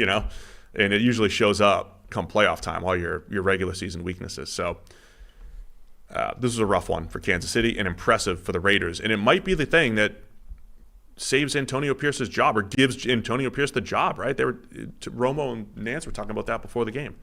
A win in Arrowhead in December? I mean, at this point, if it doesn't, you're literally saying that the entire time he's doing this is irrelevant if he doesn't get the job off the back of this. Like, you can't put together a better resume from this opportunity than Antonio Pierce is doing right now. So if he comes away from this and you're saying, nope, we're going in a different direction, I mean, you're literally saying an interim head coach cannot, from his position, he couldn't have done anything to win this job. Which is, okay. Even me, who doesn't believe in job interview. It clearly doesn't say that he's going to be good if he gets given the job. But at this point, it's a pretty strong case he's building to at least be, a finalist to say, let's give him a shot. Again, the most impressive thing to me about the Raiders, I mean, he got them on track and the whole thing, but is the way the defense has played this year. And I don't know how much that's just Pierce being a great motivator, how much that's, Patrick Graham calling plays. I don't know what that is exactly, but they've done a nice job on that side of the ball. And I'd be inclined to maybe keep that together, continue to add pieces there while you're figuring out what the future is at quarterback and on the offensive side of the ball. That's what I'm more intrigued now than I was maybe 3 or 4 weeks ago, seeing what Pierce and those guys have done there. So impressive by the Raiders to get to 7 and 8 here on Christmas Day. Second game was the Philadelphia Eagles 33, New York Giants 25. This was supposed to be it was a 12-point spread in this game. It felt like it early on. Eagles get up 20-3, but the Eagles kept letting the Giants back in, or the Giants kept creeping back in, however you want to say it. Boston Scott, sorry. Both of our guys muffing kickoffs here, man, or fumbling kickoffs. Hey, no.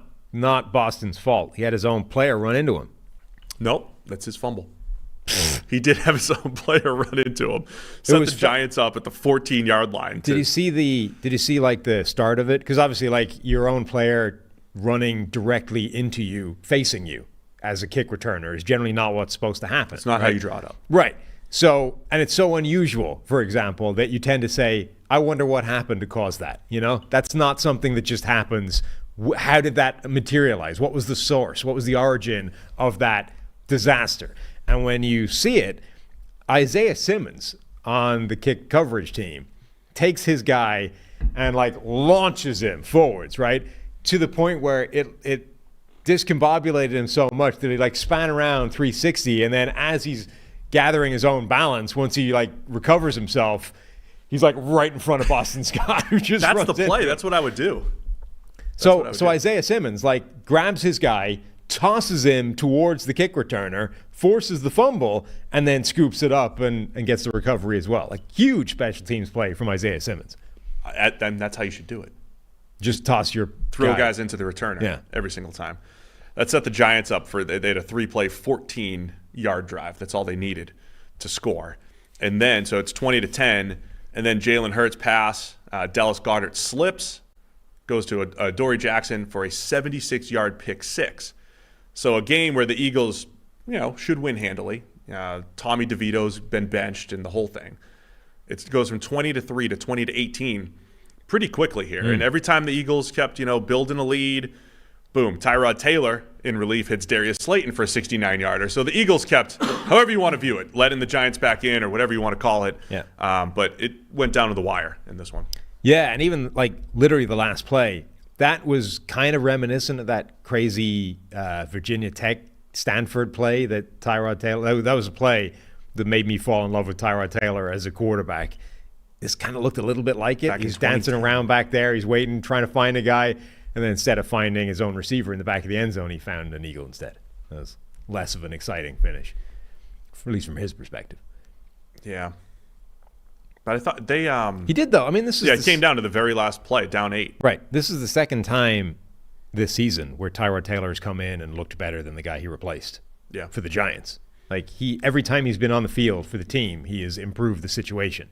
It's we love to do the A/B analysis and those data points, right? Because Tommy DeVito came in and looked better than Tyrod and Daniel Jones for a stretch of play. Yeah. And you're right, Tyrod came in and looked better than Daniel Jones. They didn't put up a ton of points in those first couple games, but Tyrod looked better than Daniel Jones.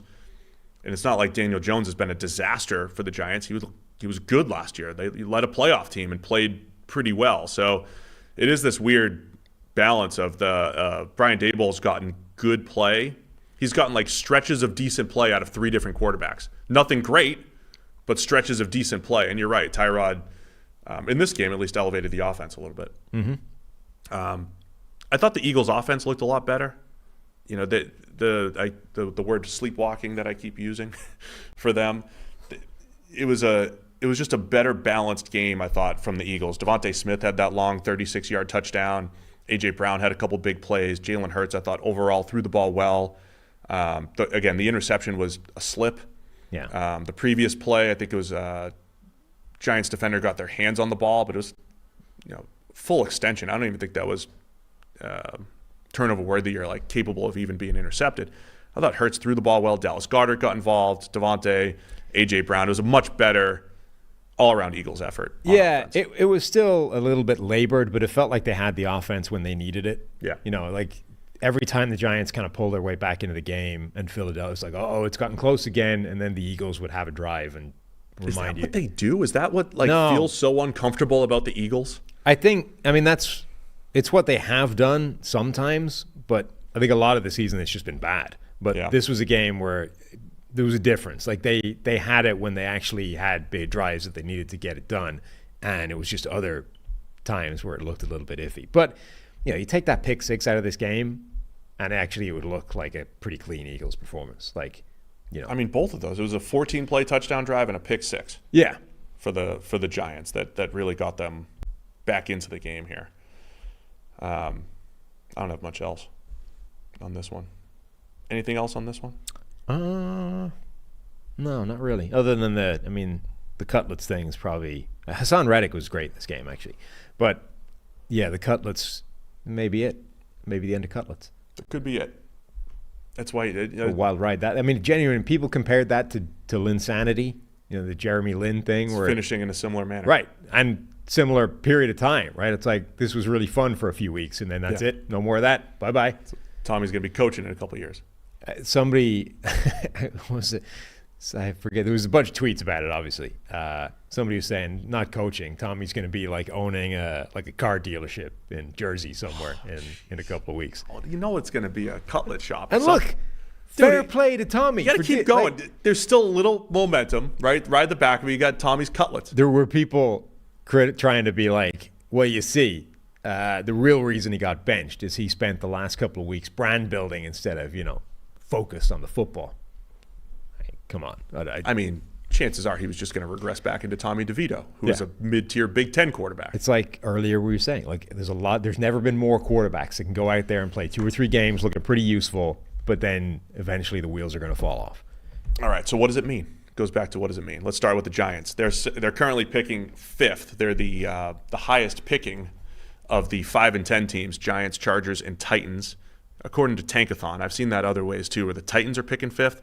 We'll sort all that stuff out. Either way, they're in the top 7. I believe right Tankathon has the correct like tiebreaker things. Well, the person I saw post the Titans at 5 is Fieldy Yates. Ooh. And Fields is one of those guys. Good tweeter. Very good tweeter. Very positive. Knows how to get the interaction. So if you want to question Field. Well, he's an ESPN man, right? Yeah. And I'm not directly questioning ESPN, but I am saying that their playoff predicting machine doesn't even work right now. So, well, they did say the Celtics had a 97% chance to beat the Heat. That too. Last year. So. There's some questionable numbers that come from I mean, ESPN I've got some at friends times. over at ESPN Analytics. Again, I don't want to call them out. I'm just saying I've seen some numbers before. And for the Eagles, again, they're sitting there atop the NFC in that three-way tie, 11-4s, currently the number 2 seed. The Niners' loss opens up, some opportunity here for the Eagles. If the Niners slip up one more time, there's still a chance that the Eagles get the bye. And the Eagles have to play the Cardinals and then the Giants again these next couple weeks. So there should be that path to 13-4. See what happens with the Niners and the Lions, the other two 11-4 teams. And a game up on Dallas in the East for the Eagles. So they can clinch next week with some stuff. Got no more use for that game. Let's go Sunday Night Football. Baltimore Ravens. No, Monday Night Football. Sorry. Last night was Monday. Baltimore Ravens 33. San Francisco 49ers 19.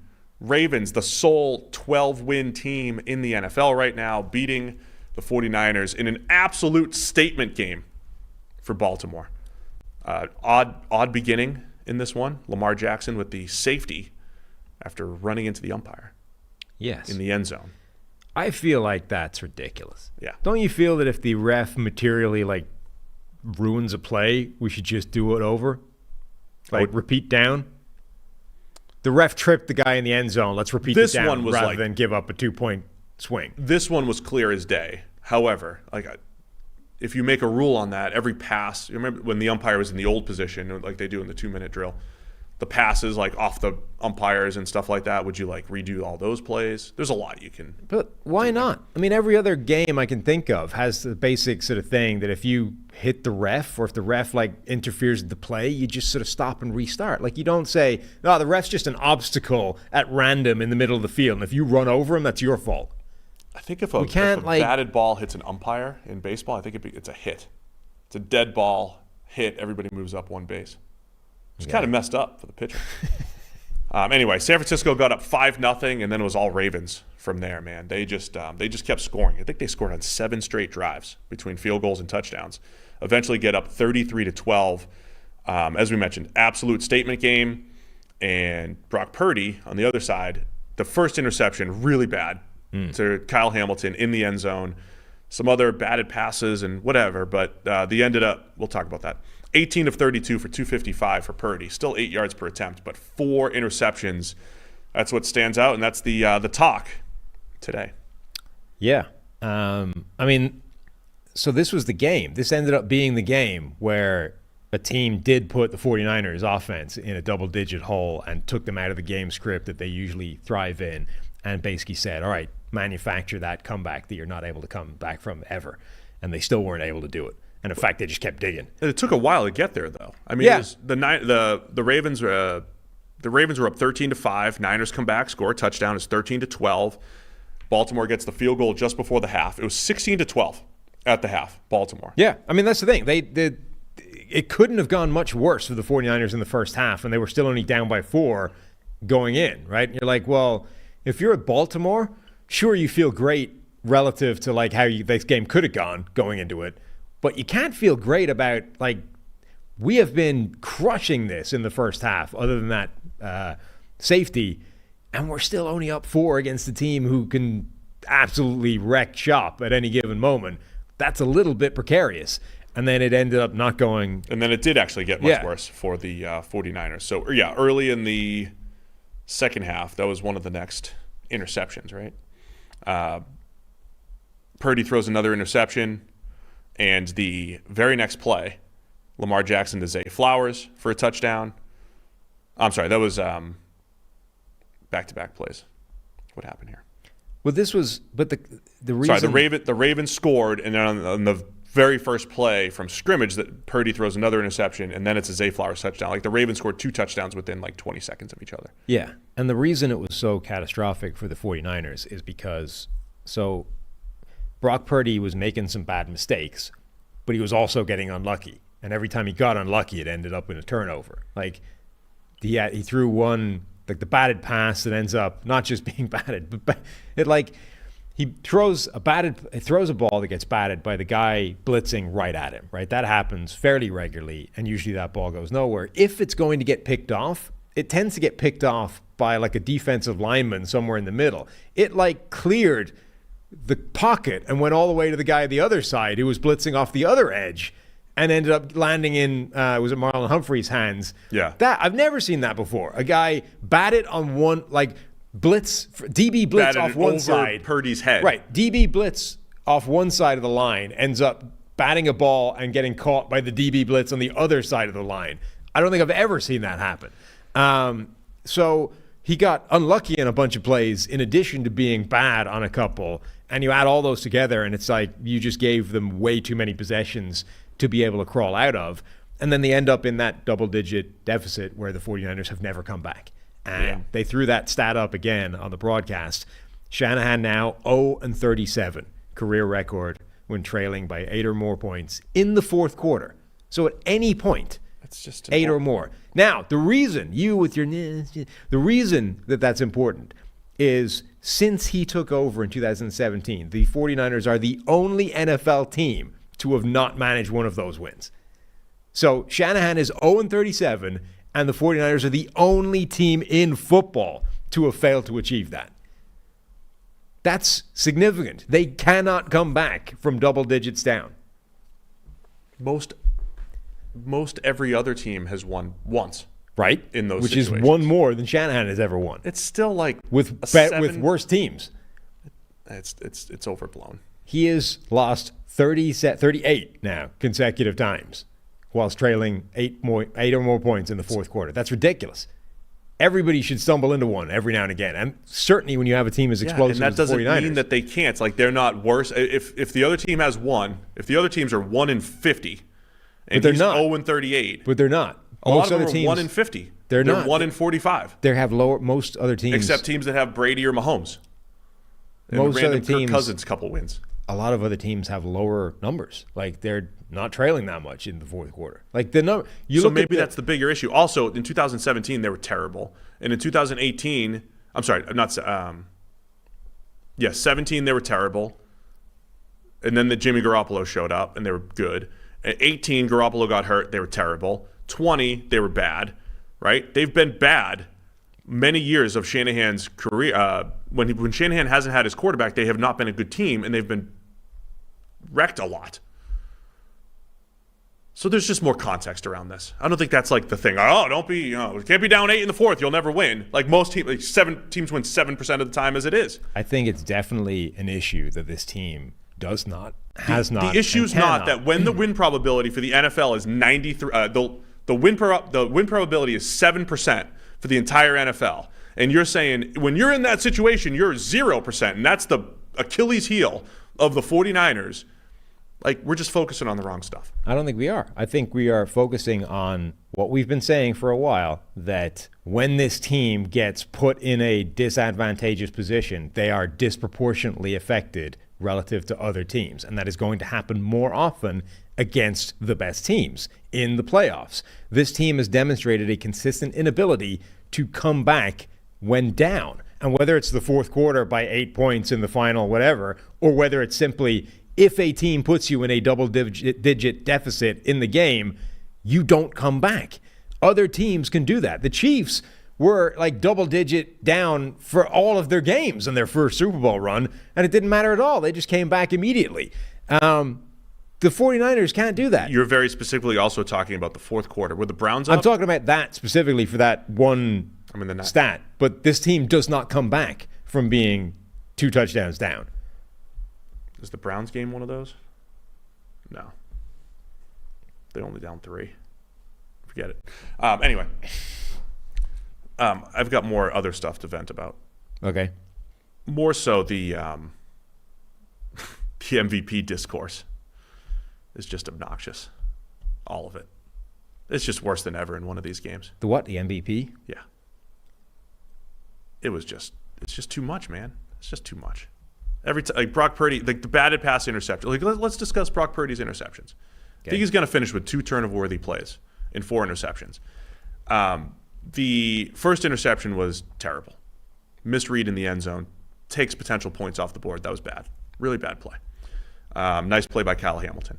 By the way, at all of this, every time I'm talking about Purdy, I want you to just hear, if you're a Ravens fan, hear the credit I'm giving the Ravens. They played great, and I think that was a big part of it. Their defense and just the all-around team effort that the Ravens put together is like the story here for me. I found this game very difficult to figure out, like, how much do you credit Baltimore versus how much was this a 49ers meltdown? Like, the first interception was really bad. That was just a misread in coverage, I think. You have to credit Baltimore for making plays. Like, Kyle Hamilton made a bunch of plays, and man, he looked like he got hurt bad again. This was at least walking. This was also another one of those games where it became one of those really irritating attritional games where late on it's like everyone that goes down is a key player on one side or other. Like, this is the Niners had 5 offensive linemen healthy. They literally ran out of offensive linemen. So that by the way is part of this thing at the end. Like, were they able to come back? No. Did they have a functional offensive line? Also no. So like, they made plays on defense. On the other hand, they were kind of, you can't say they're fluky plays, but they were the type of plays that just happen sometimes, and I don't know that that's necessarily indicative of dominance versus just the way the game goes sometimes, the bounce of a ball. So, like, I think there's, I don't know, I'm not sure how much of that credit versus blame is this was a dominant Ravens performance. They were incredible. They showed that the 5.5 point line was disrespectful, blah, blah, blah. And how much of this is like the 49ers just had one of those games. It was a total disaster. So there's a reason why there's truth in all of that, right? So I want to go through Purdy's interceptions. End zone 1, bad to Kyle Hamilton. The batted pass one, he cancels a run play, right? It's a called run play. He pulls it out, and the read was throw the slant or whatever, throw behind. And they got caught in a corner blitz. There's this element where the quarterback should be able to see the corner blitz and then try to get the ball around him, but it's like an RPO situation, so you can't double pump. So he tries to throw it through him. It gets tipped up. And like I always say, a batted pass gets intercepted about 2 or 3% of the time. Okay? So if you say the decision to try to throw the ball through the defender was a bad one, fine. The result of that decision, 97% of the time, is an incomplete pass. In this game, as you mentioned, it got batted over Purdy's head for a pick. Okay, so that's one of the interceptions. The third interception in the first half, my biggest, Purdy's running around, scrambling, and he throws the ball late. The two things, this is where I think the Ravens deserve credit. If we're going to sit here and say, man, the Niners scheme it up and there's open guys left and right, the Ravens are causing more of these types of plays, right? Where, okay, there's nobody open, either right off the first read or on the scramble drill. Very impressive job by the Ravens. Sticky coverage. My biggest issue with Purdy on this play is we're all watching at home, and there's a holding call, a flag thrown. The flag gets thrown like right by Purdy's vision. And most of the time, I don't think QBs can tell if there's a flag thrown. But when you're scrambling around that much and you're running for your life, you should know it's probably on the offense. It's probably on us. It's going to be a holding call. And I'm sitting there the whole time thinking, just throw it away. Because you're going to exert all this energy to try to make a big play, and it's going to get negated because of the penalty. And you should know it, and you should have seen the flag because it went right by your face. And he scrambles, and he scrambles, and he scrambles, and he throws a pass that, again, it's like snug coverage. It gets tipped. That thing falls incomplete 97% of the time. And it should have just been a 10-yard holding penalty. Instead, it gets tipped up, and it's picked again. So to me, the worst decision was just extending the play and trying to do something with it. But again, the result of it was unlucky. And then the third interception, he has his arm hit and the ball pops up. It was blindside pressure from the right tackle. Tough to feel. He's throwing in rhythm, and he gets hit. 3 of the interceptions were like kind of bad decisions. 2 of them were bad decisions, but not turnover-worthy decisions, right? They fall incomplete most of the time. But it ended up as 4 actual picks for Purdy. Yeah, I mean, if he saw the flag, then yeah, that play was bad. If he didn't, and he's looking like downfield in the general direction that the flag skits by him towards the floor, I'm not sure he did. But if he did, it's a bad decision. If he didn't, he's trying to make a play, and this is the play that Brock Purdy has been making all the way through the season, and it's just a slightly inaccurate ball. Like, he actually has that throw open, and it leaves a little bit too far towards the DB's leverage, and if he puts it a yard further in, Kittle has a catch, and it's a conversion on 3rd and 5, albeit one that's about to be negated. Instead, again, it ends up being contested, tipped, and then just drops into the hands of Kyle Hamilton. Again, like, that's a disproportionately negative result from a play that usually doesn't go that way. So that's what I mean by everything just went wrong for the 49ers in this game. Like, you had a bad Brock Purdy interception. Okay, cool. But then you had multiple other turnovers that just manifested from routine plays.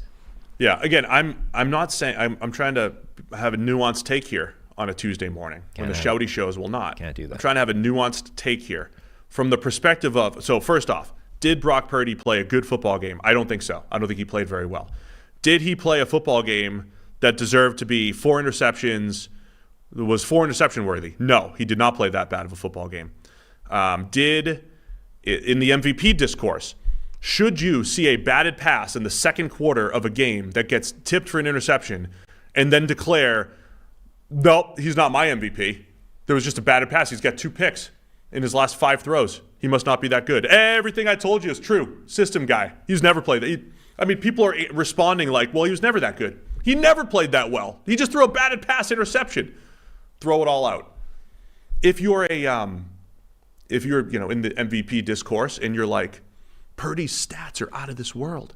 If you're a Purdy stats guy, if that's your reasoning for him being MVP, a lot of people are spitting stats. 9 yards per attempt, nobody's at passer rating, EPA. If you're a Purdy stat guy and that's your case for MVP, then he's still your MVP. Shouldn't change. He's still the most productive quarterback in the NFL by a mile. It's not even close. So if you're a stat guy, then that should be it. He's still your guy. He still had 8 yards per attempt in this game. Still had 8 yards per attempt. Now, again, I'm not a stat guy because I know, like, the George Kittle play. They go to a bunch, and George Kittle's just sitting. It's just like throwing into an ocean. As great as the Ravens' defense is, they still schemed up some wide open plays. There's a check down to Deebo Samuel where he's going to run through 5 guys, and he does it. I mean, they're incredible, the Niners, all of their playmakers, which, again, is why I think the Ravens deserve all this credit. Yeah, so to me, the area to give Baltimore credit is actually less on the defensive side of the ball and more on what they did on offense. Because, the reason the 49ers have been so amazing is, all the focus goes on Kyle Shanahan and Brock Purdy and the offense and everything they bring to the table. But their defense is really good as well. And, okay, they were given some advantageous positions and short fields and stuff. But Baltimore's offense did a really good job against this 49ers defense. They put those guys into some tough spots. They got yards after the catch and contact. They kept a really, really good pass rush, relatively quiet throughout the course of the game. I mean, Nick Bosa made a couple of plays, but not much. That was not a good Nick Bosa game. It wasn't a good game from pretty much anybody on that defensive front. Chase Young had a couple of opportunities, didn't manage to get Lamar on the ground. Every time he didn't get him on the ground, Lamar turned it into a big play. So I think that's the area of this where you look and say, okay, Baltimore's offense was really good in this game against a high-level defense. And then it turned into like a comfortable landslide victory because the 49ers offense managed to have a bunch of turnovers. I think you're absolutely right. I mean, the Ravens offense, we've been saying it all year too, they're so tough to defend because they'll come at you with finesse, speed, quickness, power. They attack you with everything. And so Lamar Jackson's the leader in the clubhouse for the MVP now. Right. And again, I'm going to say the other side of it. When people look at Lamar's production, it doesn't look MVP worthy. But the challenge is trying to quantify this thing. When you need, it is breaking free from sacks. It is making big plays at the right time. It's also, I think Lamar's EPA, we'll just say it, his production's not great because he has a lot of play.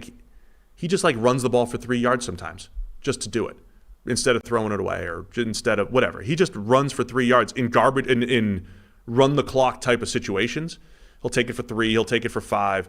But man, when he was just weaving through the defense on that scramble, when you're playing this Ravens offense, how many times as a defense are you getting demoralized and in different ways. It's either you can't tackle Lamar in open space, or they're just running it right downhill and Gus Edwards is at the second level, or it's Zay Flowers after the catch, or Zay getting behind the defense, whatever it might be. Isaiah Likely wide open up the seam. They just have so many different ways to beat you up. And it's not a whole bunch of like, I don't know, man. It's not like the old explosive high-end Rams or Chiefs offenses or Patriots offenses or whatever. It's just a whole bunch of jabs, and it's just beating you down, right? And like, am I describing this right? You're just beat down, and by the end of it, the Ravens score on 7 straight drives. And they weren't great in the red zone, and they left some points on the table, but you just don't have answers for what the Ravens have offensively. Well, they have too many ways of winning. Like, that's the thing. That's one of those things that typifies all great offenses or all great teams, sides of the ball. Like, you have a bunch of plays. So their first touchdown, right? Lamar gets out of a muddy pocket, finds help, and ends up making a sort of off structure play to Nelson Aguilar in the end zone, right? Like, Aguilar and him both make the same adjustment, touchdown. So that's like not in the script, not in the play call. It's just Lamar making some plays and then a receiver of his being on the same wavelength that ends up in a touchdown. The second touchdown, though, is like a masterful play call where they're in the red zone. It's like 1st and 10, 1st and goal at the 9, whatever it was. And they run this like fake pitch from this weird formation where Ronnie Stanley was at right tackle, but outside the tight end who was slightly inside him, and then a tight end on the left side.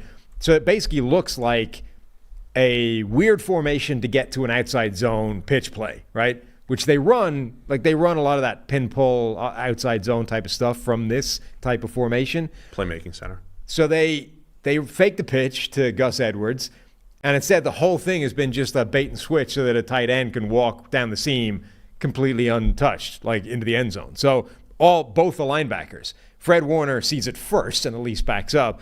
Dre Greenlaw is still like running in the direction of the fake that isn't being done, whilst like the tight end is waving in the back of the end zone. Lamar's throwing the ball over his head. I mean, it's Dave Flowers. But that's just a masterful play call. So you've got, if you're a defense, on any given play, Lamar Jackson can just go and be Lamar Jackson, and we can't stop that. Also, we have to factor in the fact that Todd Monken is a really good offensive play caller, offensive play designer, and we have to deal with that as well. And if both those happen at the same time, we've got to deal with all of it. Yeah. I mean, so I'm trying to give Lamar credit the right way, right? You know, I don't like in 2019 when he won MVP, the production was out of this world. He was like 8% of his passes went for touchdowns. It was insane. He's not even close to that level of production right now. But we've seen Lamar Jackson for multiple years. He is the driver for this team in the offense. I think he does open up the run game for others. Yeah. And I think they've also expanded the run game, and he is the driver for all of this because everything that you mentioned, right? He can win within the pocket. He's going to win in the scramble drill. He's going to win as a scrambler, as a designed runner, and you have to be able to account for all of that. And I think a lot of his running back production is because you have to account for Lamar Jackson, right? He is winning the math. And when the Ravens are winning games, there's no team. Now, I know the Ravens have blown some fourth quarter leads. They've had some rough ones the last couple of years. But they have to be the most difficult team to stop with a lead because it's just, hey, when it's 3rd and 4, he's going to get 5, right? They're going to do just enough, and that's why they've won so many games, 75% of their games or whatever, when Lamar's been the starter. So I think he deserves credit for all of that, and it doesn't always even show up in the production. Yeah, I think the Ravens offense showed that they are worthy of being one of the best teams in the NFL. I think their defense played well, but it's difficult to figure out how much credit from this particular game their defense deserves versus how much of it was just, the 49ers melting down / the lucky bounce of a ball a few times. I don't know the answer to that. But I'm actually, part of me is sort of a bit annoyed or sad that this game wasn't a bit more normal from that side of the ball, because if that would have been an interesting game. Baltimore's offense playing the way it did against San Francisco's defense, and then the 49ers offense just not melting down or having a bunch of turnovers, and we actually get to see almost like an even battle back and forth. Yeah, and again, even keel Steve here again. I know the chat's upset that I'm not, taking a side here. But the last two Purdy interceptions, again, when he gets his arm hit on the second half one, good job by the Ravens, great pass rush. But the fact that the ball ended up as a pick doesn't happen every single time. Sometimes it falls incomplete. Most of the time it falls incomplete, right? There are 3 interceptions that normally fall incomplete. And that's why I want to see this rematch. That's why I want to see them in the Super Bowl. Because the Ravens defense could play their same exact game, which was very good, right? Because the biggest thing they did is not give up as many big plays. At the same time, they still kind of did give up a lot of yards, right? So the other thing, if the ball doesn't bounce to them 3 times, it's a much closer game. And the reason I keep saying like it felt a little fluky and a little lucky is that just some weird things kept happening. So you can look at that play, the last one where he gets his arm hit, and you're like, well, Purdy's got to feel that coming. Like, that's bad pocket presence. That's bad Brock Purdy that resulted in a pick, right? Because he's looking that way when he starts the play. And when you look at what happens is he turns away from that right at the moment that McKivitz gets whooped, right? Yeah. So when he's looking in that direction, you have to expect him to make the block. When he's looking in that direction, his guy has that well under control. All he can see is tackle, right? He doesn't even see, tackle, and then there's a pass rusher. Literally the exact moment that he then turns to the other side, like completely across the field for a different read, is when McKivitz gets owned to the inside. And now where he thought there was a blocker between him and a pass rusher is now just a 330-pound man running in his direction at full speed and doesn't have a shot. So his arm just gets hit. Like, that's what I'm talking about. That type of freaky timing is weird and fluky and happened multiple times in this game. That tends not to happen in other situations. Ravens defense has been outstanding this year. As you've mentioned before, they're setting records or whatever it might be. They're pass up game there. in Them particular. and the Browns looking great. Right. But I also think there were some plays that went their way last night, which is interesting. One last thing here. Purdy leaves the game with a stinger for the second straight week. So that's the one other thing. I haven't heard. Let me just get ahead of it. No, Purdy wasn't benched last night because he was cleared to come back in, but they were down 14, and Sam Darnold had completed a couple passes. So Kyle Shanahan said, yeah, we're going to roll with Sam Darnold for health purposes only, because it was a long shot to win anyway. So Brock Purdy did not get benched because he threw 4 picks, just in case anybody's going to run with that. Shanahan knows his own stats. He knew they were coming back. Yeah, Shanahan knew.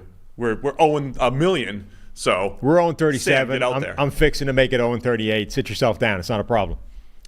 So if there's discourse about the MVP candidate getting benched, just make sure you know that's ridiculous. But so Purdy gets his stinger, aggravated one that he had last week. Trent Williams goes down with what was a groin injury, I think it was termed, which, that doesn't sound great.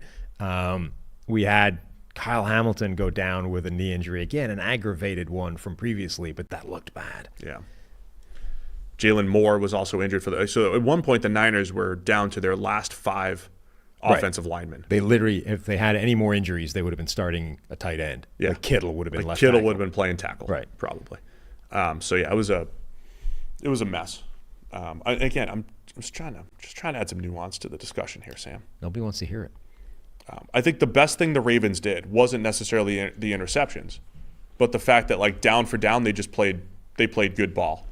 And then because when you do that, you put yourself into position to make those plays. That's how I would view it from the Ravens' perspective. If they do that again, they might give up more points. They might have fewer turnovers, but it'll still be an impressive effort against this Niners offense. Yeah, especially the way the Niners offense has been cooking. I don't think Purdy didn't play well. In fact, he played pretty badly, certainly relative to his performances. But they just had, in addition to him playing badly, they had a bunch of weird plays go against them, and that's why it's a 2-score deficit as opposed to maybe they could have overcome that and still won a game.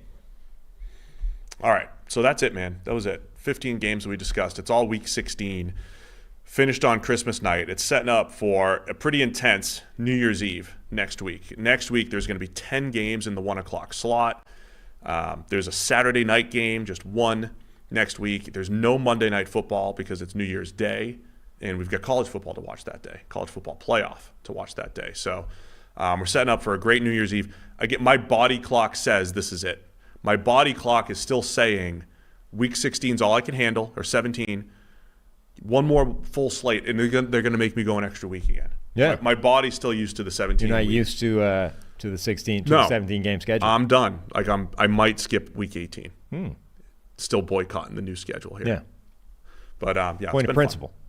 So like I said 5 hours ago, next Tuesday, 9 a.m. That's where we'll be. Yep. Anything else? No, I think we're done. All right, great. Thanks to everybody for tuning in. We'll see you again tomorrow, I guess, with more PFF NFL podcast.